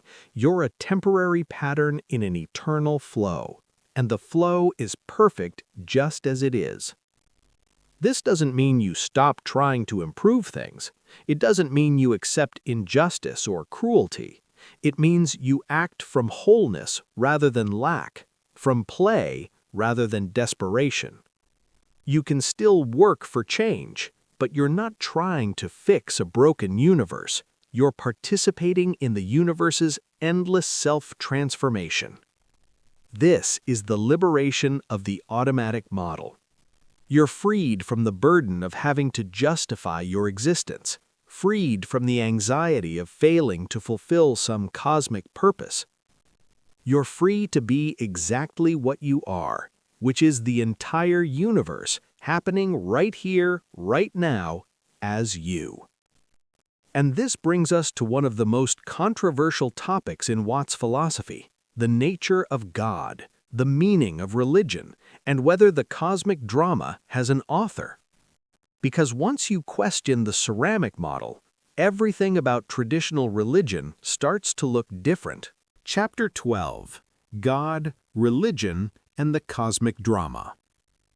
Alan Watts had a complicated relationship with religion. He was an ordained Episcopal priest for several years. He studied Buddhism, Hinduism, and Taoism extensively. He knew the scriptures, the rituals, the theologies. But he came to a radical conclusion. Most religious people have completely misunderstood what religion is actually pointing to. They've turned the finger pointing at the moon into an object of worship. They've mistaken the map for the territory. They've taken metaphors literally and turned living insight into dead dogma. Let's start with the concept of God. In Western religion, God is typically conceived as the supreme being, the creator, the cosmic person who exists separate from creation, looking down on it, judging it, intervening in it. God is portrayed as a superhuman, omnipotent, omniscient, eternal, but still fundamentally person-like, with preferences, emotions, a will, a plan. This is the ceramic model's God, the potter who made the universe and continues to control it. But Watts noticed something interesting. The mystical traditions within every major religion tell a different story. Christian mystics like Meister Eckhart talk about the Godhead beyond God, a reality prior to the personal deity, an infinite ground of being that can't be conceptualized or named.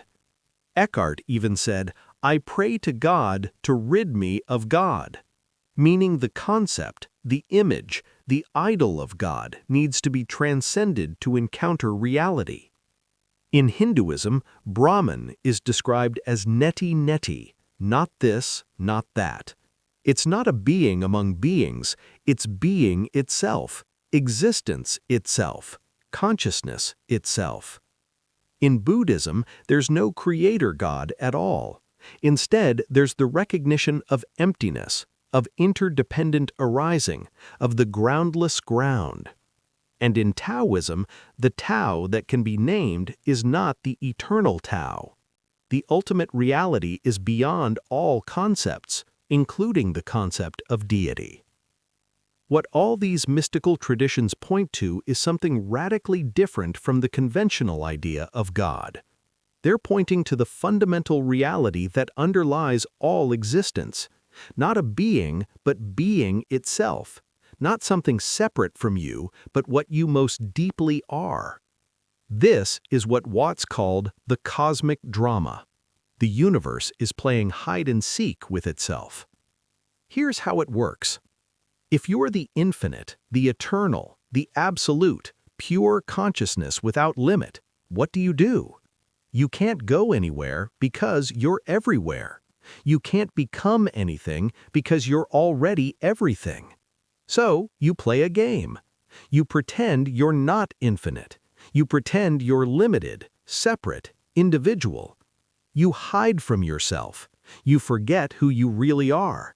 And then you spend lifetimes seeking, searching, trying to find your way back. And the punchline? The seeker is sought. The lost one was never actually lost. You are what you're looking for. This is a cosmic drama. God playing all the parts. The infinite pretending to be finite.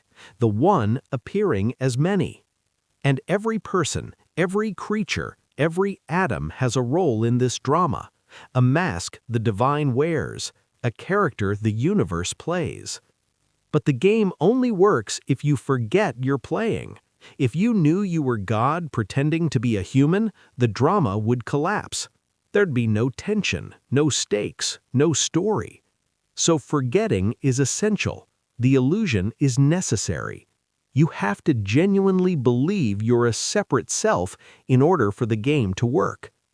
And religion, in its original form, was about helping people wake up from the game, helping them remember what they really are. But something went wrong. Religion became institutionalized, organized, politicized. And instead of helping people wake up, it became another layer of the game, another way to keep people asleep.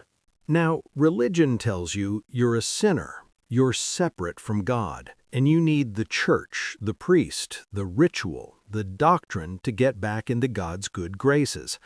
This keeps people dependent, keeps them seeking outside themselves, keeps them from recognizing their own divine nature. Because if you realized you're already one with God, you wouldn't need the institution, you wouldn't need the intermediaries, you wouldn't need to be saved. Watt saw this as a kind of spiritual con game. Religion promises to deliver what you already have, selling you back to yourself at a premium. But he didn't dismiss religion entirely. He recognized that religious language, when understood correctly, points to profound truths. Take the Christian idea that God became man so that man might become God. If you hear that ceramically, it sounds like a historical event. Jesus was special. He was literally God incarnate. But mystically, it means something else. It means the divine is always becoming human, and humans are always, potentially, recognizing their divine nature. The incarnation isn't a one-time event. It's the eternal truth of existence. God is forever pouring itself into form, and form is forever discovering its divine. Or take the Hindu concept of avatar, usually understood as God descending to earth in physical form, but it could also mean that every being is an avatar, every creature is divine in disguise. You are an avatar, you're God, playing the role of you, and you've played the role so well, you've forgotten it's a role. The question is, can you wake up while still in character? Can you remember who you really are without breaking the drama? This is enlightenment, not escaping the world, not transcending the body, not going somewhere else, but recognizing what's already true right here. You are eternal, playing at being temporal, the infinite playing at being finite, the divine playing at being human. And the beauty of the game is that the discovery is always fresh, always surprising, always new. Every moment of awakening is God recognizing itself. The universe becomes conscious of its own nature. And this happens through you, not because you achieved something, but because you are it. You've always been it. You just forgot. Now, this view of God is very different from conventional religion, and it makes some people uncomfortable. Because if everyone is God, if everything is divine, then what's the point of worship? What's the point of morality? What's the point of anything? Watts would say that's the wrong question. It assumes the point has to come from outside, that meaning has to be imposed by an authority. But if you are divine, then meaning comes from within. You don't need commandments handed down from on high. You act from the recognition of your unity with all things. You don't refrain from harming others because God will punish you. You refrain because you recognize that others are you in disguise. Harming them is harming yourself. This is the highest morality, not following rules, but living from realization. And worship isn't about appeasing a cosmic tyrant. It's about celebrating the mystery of existence, honoring the incredible fact that anything exists at all. Every moment is sacred because it's the universe experiencing itself. Every interaction is divine because it's God meeting God. Not in a sentimental way, not pretending evil doesn't exist or suffering doesn't matter, but recognizing that even the darkness is part of the whole.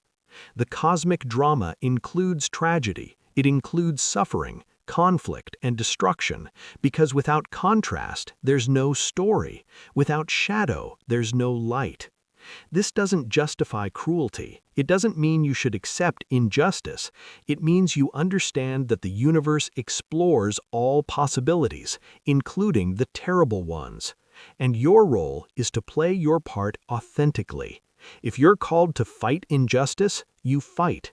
If you're called to create beauty, you create. If you're called to heal, you heal.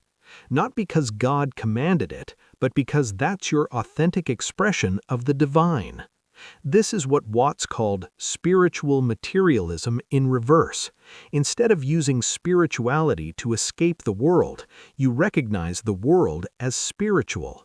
You don't transcend the body. You realize the body is sacred. You don't escape time. You recognize time as the rhythm of eternity. You don't go to heaven. You recognize that heaven is here, now, hidden in plain sight. This is the secret at the heart of all religions, but it's a secret that can't be told directly. It has to be discovered, recognized, realized. And different religions use different methods to point towards it, different stories, different practices, different languages. But they're all pointing to the same moon, the same ultimate reality, the same recognition that you are. And when you see it, really see it, religion stops being about belief. It becomes about recognition, about waking up to what's always been true. You don't need faith anymore because you've seen it directly. You know. And that knowing transforms everything, including how you understand the relationship between science and mysticism, between rational investigation and direct experience. Because it turns out, modern science is arriving at conclusions that sound remarkably similar to what mystics have been saying for thousands of years. Chapter 13: Science, Physics, and Mysticism. For most of modern history, science and mysticism seemed to be enemies. Science dealt with measurable, objective facts. Mysticism dealt with subjective experience and unprovable claims. Science was rational, precise, materialistic. Mysticism was intuitive, vague, spiritual. But Alan Watts noticed something remarkable. The more deeply science investigated the nature of reality, the more it started to sound like mysticism. And the findings of modern physics, particularly quantum mechanics and relativity, were converging on insights that Eastern sages had been describing for millennia. Let's start with the most basic claim of materialism, the idea that the universe is made of solid, separate, independent things, objects that exist on their own, regardless of observation. This seemed obviously true. You could touch a rock. It was solid, hard, substantial. Clearly, matter was the fundamental reality, and everything else, consciousness, thought, feeling, was somehow produced by arrangements of matter. But then physics kept digging deeper. What's matter made of? Atoms. What are atoms made of? Particles. What are particles made of? And here's where it gets strange. At the quantum level, particles aren't really particles at all. They're better described as waves, or probability fields, or excitations in quantum fields. They don't have definite positions until you measure them. They can be in multiple places simultaneously. They can affect each other instantaneously across vast distances.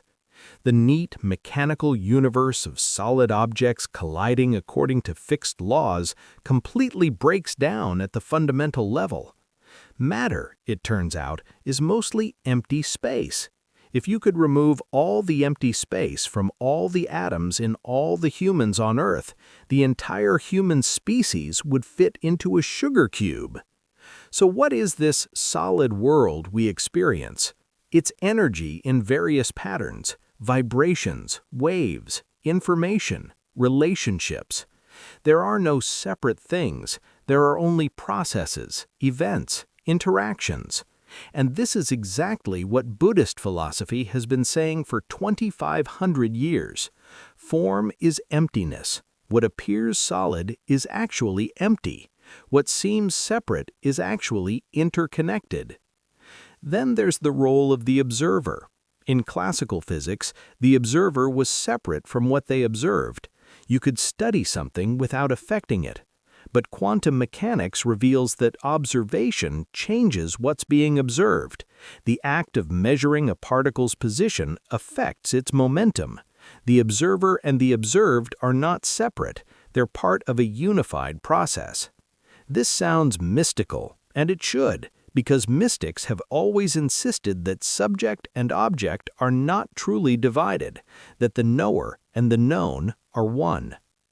Einstein's relativity adds another layer. It shows that space and time are not absolute. They're relative to the observer. They're aspects of a unified space-time that curves and flexes depending on mass and energy. There's no universal now. What's simultaneous for one observer may not be simultaneous for another. Time is not a container that events happen in. It's part of the structure of the universe itself. And mystics have always said this, that time is an illusion, that the eternal now is the only reality, that past and future are mental constructs. Physics discovered this mathematically. Mysticism discovered it through direct experience. Then there's the interconnectedness revealed by quantum entanglement. Two particles that have interacted remain connected. When you measure one, the other instantly responds, regardless of the distance between them. Einstein called this spooky action at a distance and thought it proved quantum mechanics was incomplete, but experiments confirmed it. The universe really is non-locally connected in ways that violate our common-sense notions of separate objects. This is what ecology teaches, what systems theory demonstrates, what Watts emphasized constantly. Everything is connected to everything else. You can't isolate one part of the system and study it independently, because it's not independent. It only exists in relation to everything else. Even thermodynamics, the study of energy and entropy, reveals something mystical. The second law says that in a closed system, entropy always increases. Order becomes disorder. Structure breaks down. But the universe is full of increasing order. Stars form, life evolves, complexity increases. How? Because the universe isn't a closed system. Or rather, it's a closed system that's open from within. It creates order locally by exporting entropy elsewhere. And life is the universe's way of creating incredibly complex, ordered structures. You are a highly organized pattern that exists by constantly exchanging energy and information with your environment. You're not separate from the environment. You're a process of the environment becoming more complex, more aware, more conscious. Science discovered this. Mysticism knew it all along. And then there's consciousness itself, the hard problem, the one thing science can't explain within a purely materialistic framework. How does subjective experience arise from objective matter? How do electrical signals in the brain become the feeling of redness, the taste of chocolate, the emotion of love? No one knows. And more importantly, many physicists and philosophers are starting to suspect it's the wrong question. What if consciousness isn't produced by matter? What if consciousness is fundamental? What if matter is what consciousness looks like from the outside?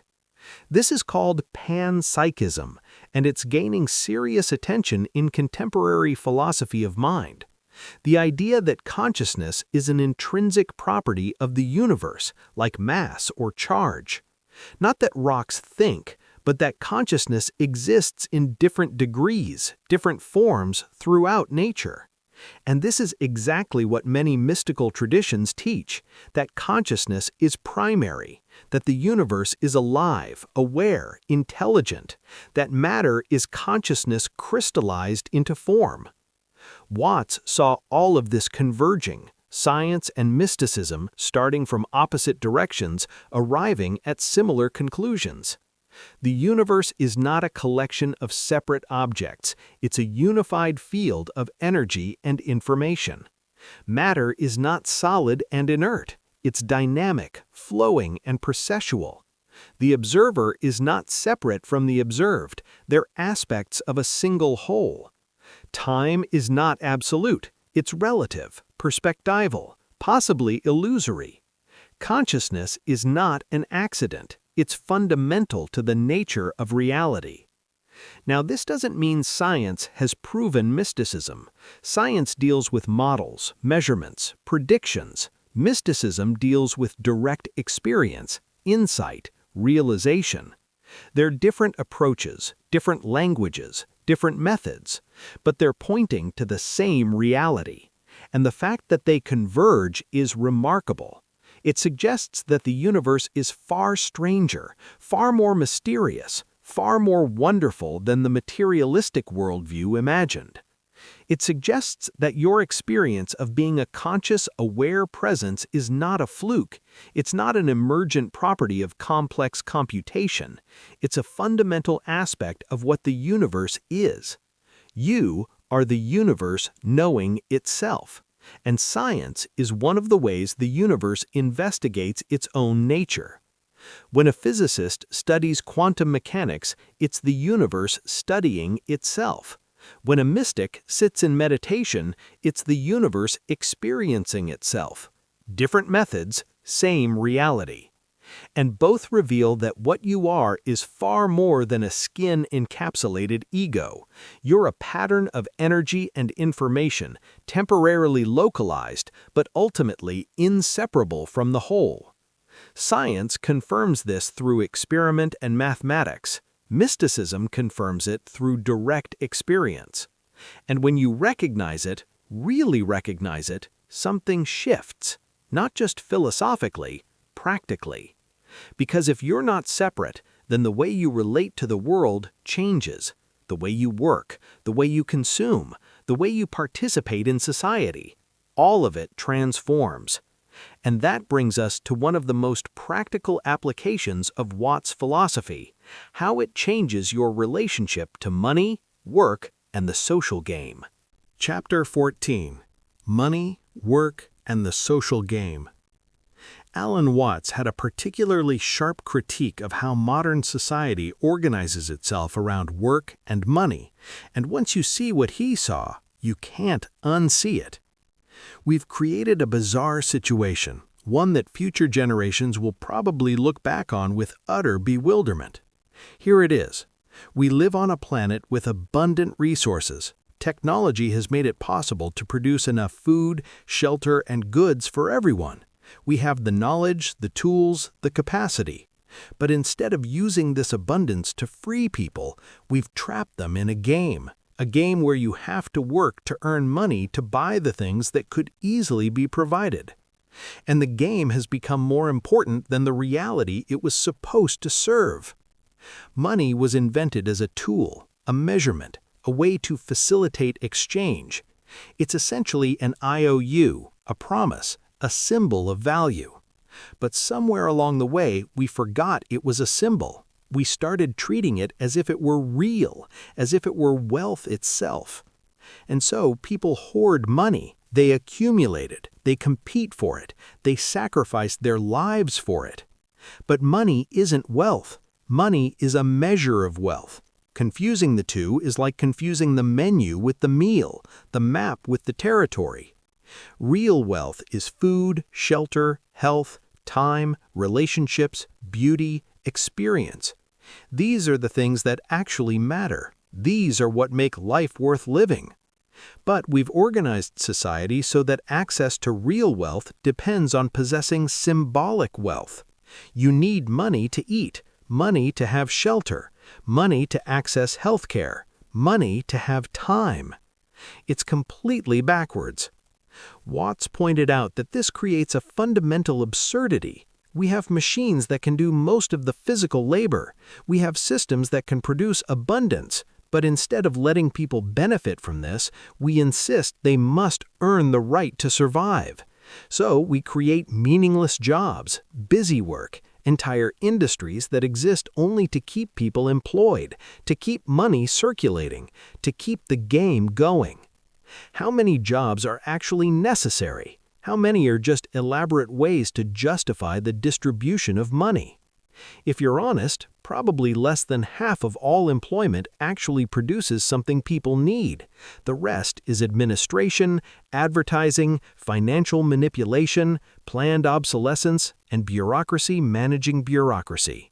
We've created a system where productivity is almost an inconvenience. Because if machines do the work, what do people do? How do they earn money? So we slow things down. We make work inefficient on purpose. We add layers of complexity. We create problems so we can sell solutions.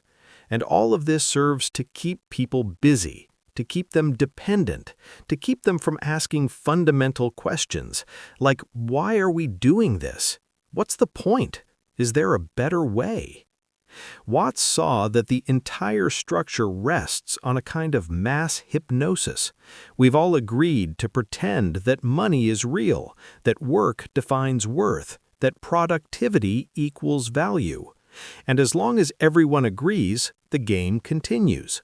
But the moment you step outside the agreement, you see how arbitrary it all is. Money has no inherent value. It's valuable because we collectively agree it's valuable. It's a shared hallucination, a useful one perhaps, but a hallucination nonetheless. And work, most of what we call work, isn't actually productive. It's performative. It's a theater. It's proving to the system that you deserve to exist. Because that's what the system demands. Proof that you're contributing, that you're earning your keep, that you're worthy of resources. But this is insane. You didn't ask to be born. You were thrown into existence without consent. And now you're told you have to justify your presence? That you have to earn the right to the air you breathe, the food you eat, the space you occupy? What happened to the understanding that you're part of nature, that you belong here as much as a tree or a bird or a river? Nature doesn't demand that trees earn the right to sunlight. It doesn't require that birds prove their productivity before they can eat. It simply provides, abundantly. But human society has created artificial scarcity, not because resources are scarce, but because scarcity keeps people controllable. If everyone had enough, they might stop competing. They might start questioning. They might realize the game is rigged, and that would threaten the entire structure. So we're kept perpetually anxious about money, perpetually insecure about work, perpetually afraid of not having enough. And this fear drives the whole system. It keeps people working jobs they hate, buying things they don't need, living lives they don't want. Because the alternative, poverty, Homelessness, social rejection is too terrifying to risk.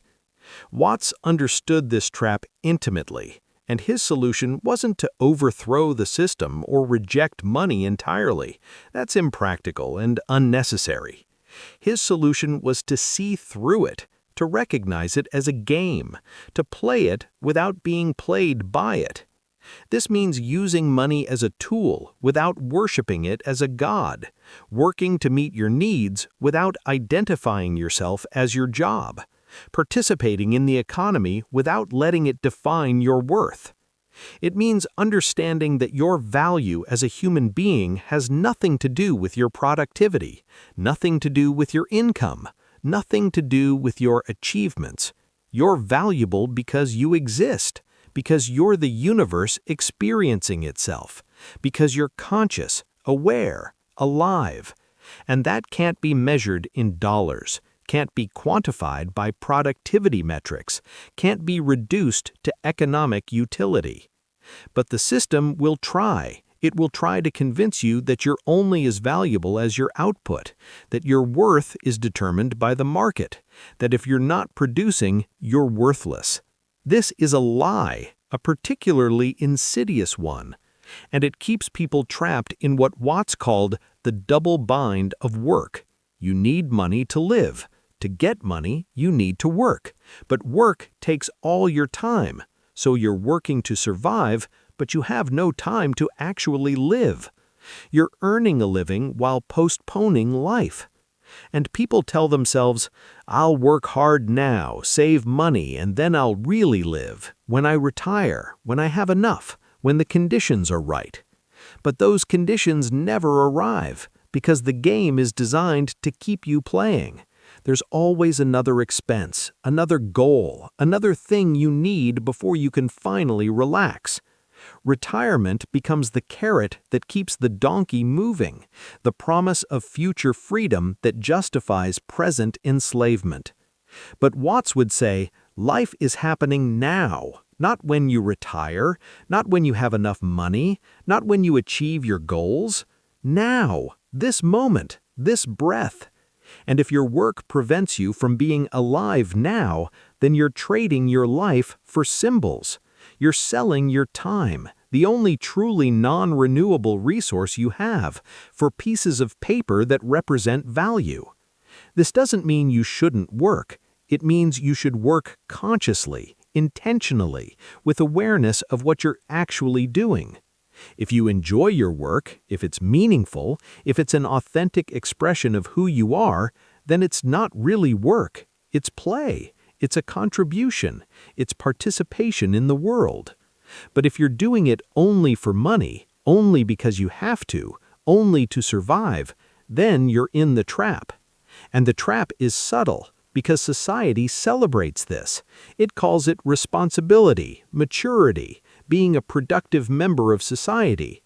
But it's really a form of slavery, voluntary perhaps, but slavery nonetheless. You're trading your freedom for security, your survival for survival, your present for a promised future. And Watts would ask, is it worth it? Is survival without living actually living at all?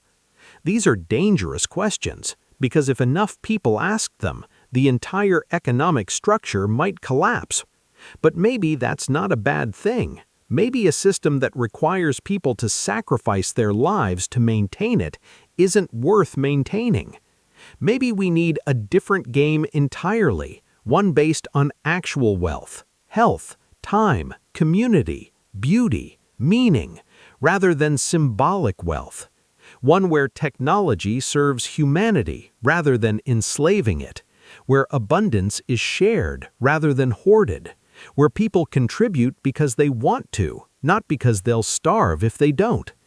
This might sound utopian, impossible, naive, but Watts would say it's actually the current system that's naive. Naive to think you can endlessly extract from a finite planet. Naive to think you can measure value with money. Naive to think you can turn human beings into economic units without consequences. The current system is collapsing, not might collapse, is collapsing. ecologically, psychologically, spiritually. And the question is, what comes next? That depends on whether enough people wake up, whether they see through the game, whether they remember what actually matters. And part of that awakening, for many people, involves expanding consciousness beyond its normal boundaries, seeing reality from a different perspective. Which brings us to one of the most controversial aspects of Watt's work, his exploration of psychedelics and their role in consciousness expansion. Conclusion: the invitation to wake up. So here we are. We've traveled through Alan Watts's entire philosophical landscape, from the illusion of the ego to the cosmic drama, from the wisdom of insecurity to the limits of language, from quantum physics to the social game. And if you've stayed with this exploration, you've probably noticed something. These ideas keep circling back to the same central insight, expressed in different ways, from different angles.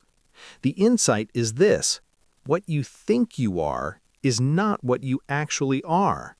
You think you're a separate self, a little island of consciousness trapped inside a body, isolated from everything else, struggling to survive in an indifferent universe. But that's a story, a convincing one, a necessary one for the game of life to work, but ultimately a story. What you actually are is the entire universe experiencing itself from this particular perspective. You're not in the cosmos, you are the cosmos, temporarily localized, temporarily individual, but never truly separate. This isn't a belief you're supposed to adopt, it's a recognition you might have, or might not. It can't be forced, it can't be achieved through effort. It can only be seen when the conditions are right and you're ready to see it. And maybe you're not ready. Maybe this all sounds like philosophical nonsense, abstract wordplay with no practical application. That's fine. That's perfect, actually, because the recognition can't be faked. You can't pretend to see something you don't see. But if something in these ideas resonates, if something feels true, even though you can't quite grasp it intellectually, then pay attention to that feeling. That's not coming from your thoughts. That's coming from something deeper. That's the universe recognizing itself in you. Now, here's what's important to understand. This recognition, if it happens, doesn't solve all your problems. You'll still feel pain. You'll still experience fear, sadness, anger, confusion. You'll still make mistakes. You'll still struggle. Awakening doesn't make you superhuman. It makes you fully human, because you stop pretending to be something you're not. You stop pretending you're in control when you're not. You stop pretending you're separate when you're not. You stop pretending you need to become something other than what you already are. And in that stopping, there's a kind of freedom. Not freedom from life, but freedom to live, fully, completely, without the constant background anxiety that you're not enough. Because you're not trying to be enough anymore. You recognize that enough is what you've always been. This doesn't mean spiritual bypassing. It doesn't mean using these ideas to avoid responsibility or ignore suffering. It means engaging with life from a different foundation. Instead of acting from lack, you act from wholeness. Instead of seeking to fill a void, you express what's already full. Instead of trying to get somewhere, you participate in what's already happening. And the beautiful thing? This changes how you relate to everything. To other people, you see them not as separate selves to compete with or compare yourself to, but as other expressions of the same source. When you hurt them, you're hurting yourself. When you help them, you're helping yourself. Not metaphorically, literally. To nature, you're not managing resources or dominating an environment. You're participating in an ecosystem you're inseparable from. Taking care of the planet becomes as natural as taking care of your own body, because it is your body at a larger scale. To work and money, you use them as tools, but you're not enslaved by them. You play the game without forgetting it's a game. You participate in society without letting it define who you are. To time, you stop living in the past or future and start inhabiting the present. Not perfectly, not constantly, but more often, and that makes all the difference. To death, you recognize it's not an ending, but a transformation. The wave returns to the ocean. The breath returns to the air. You've been dying and being reborn every moment of your life. Physical death is just the final iteration of a process you've been experiencing all along. This is what Watts spent his life pointing toward. Not a set of beliefs to adopt, but a way of seeing to develop, a way of being to embody. And the path isn't the same for everyone. Some people find it through meditation, some through nature, some through art, music, dance, some through relationships, service, or creative work, some through psychedelics, some through suffering that breaks them open. There's no one right way, because all ways are ultimately the universe exploring itself through different methods. What matters is that you start where you are, with what's true for you right now.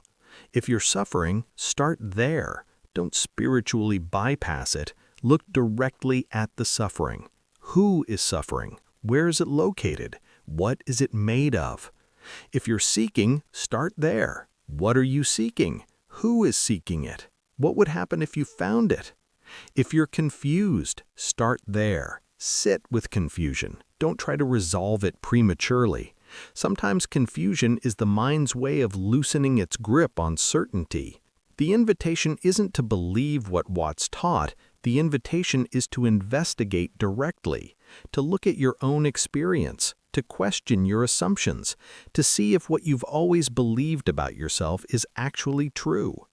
And this investigation doesn't have to be solemn or serious. Remember, this is a cosmic drama the universe is playing. You're allowed to be playful with it, curious, lighthearted. You're allowed to laugh at the absurdity of it all, that you're the infinite pretending to be finite, the eternal pretending to be mortal, the one pretending to be many.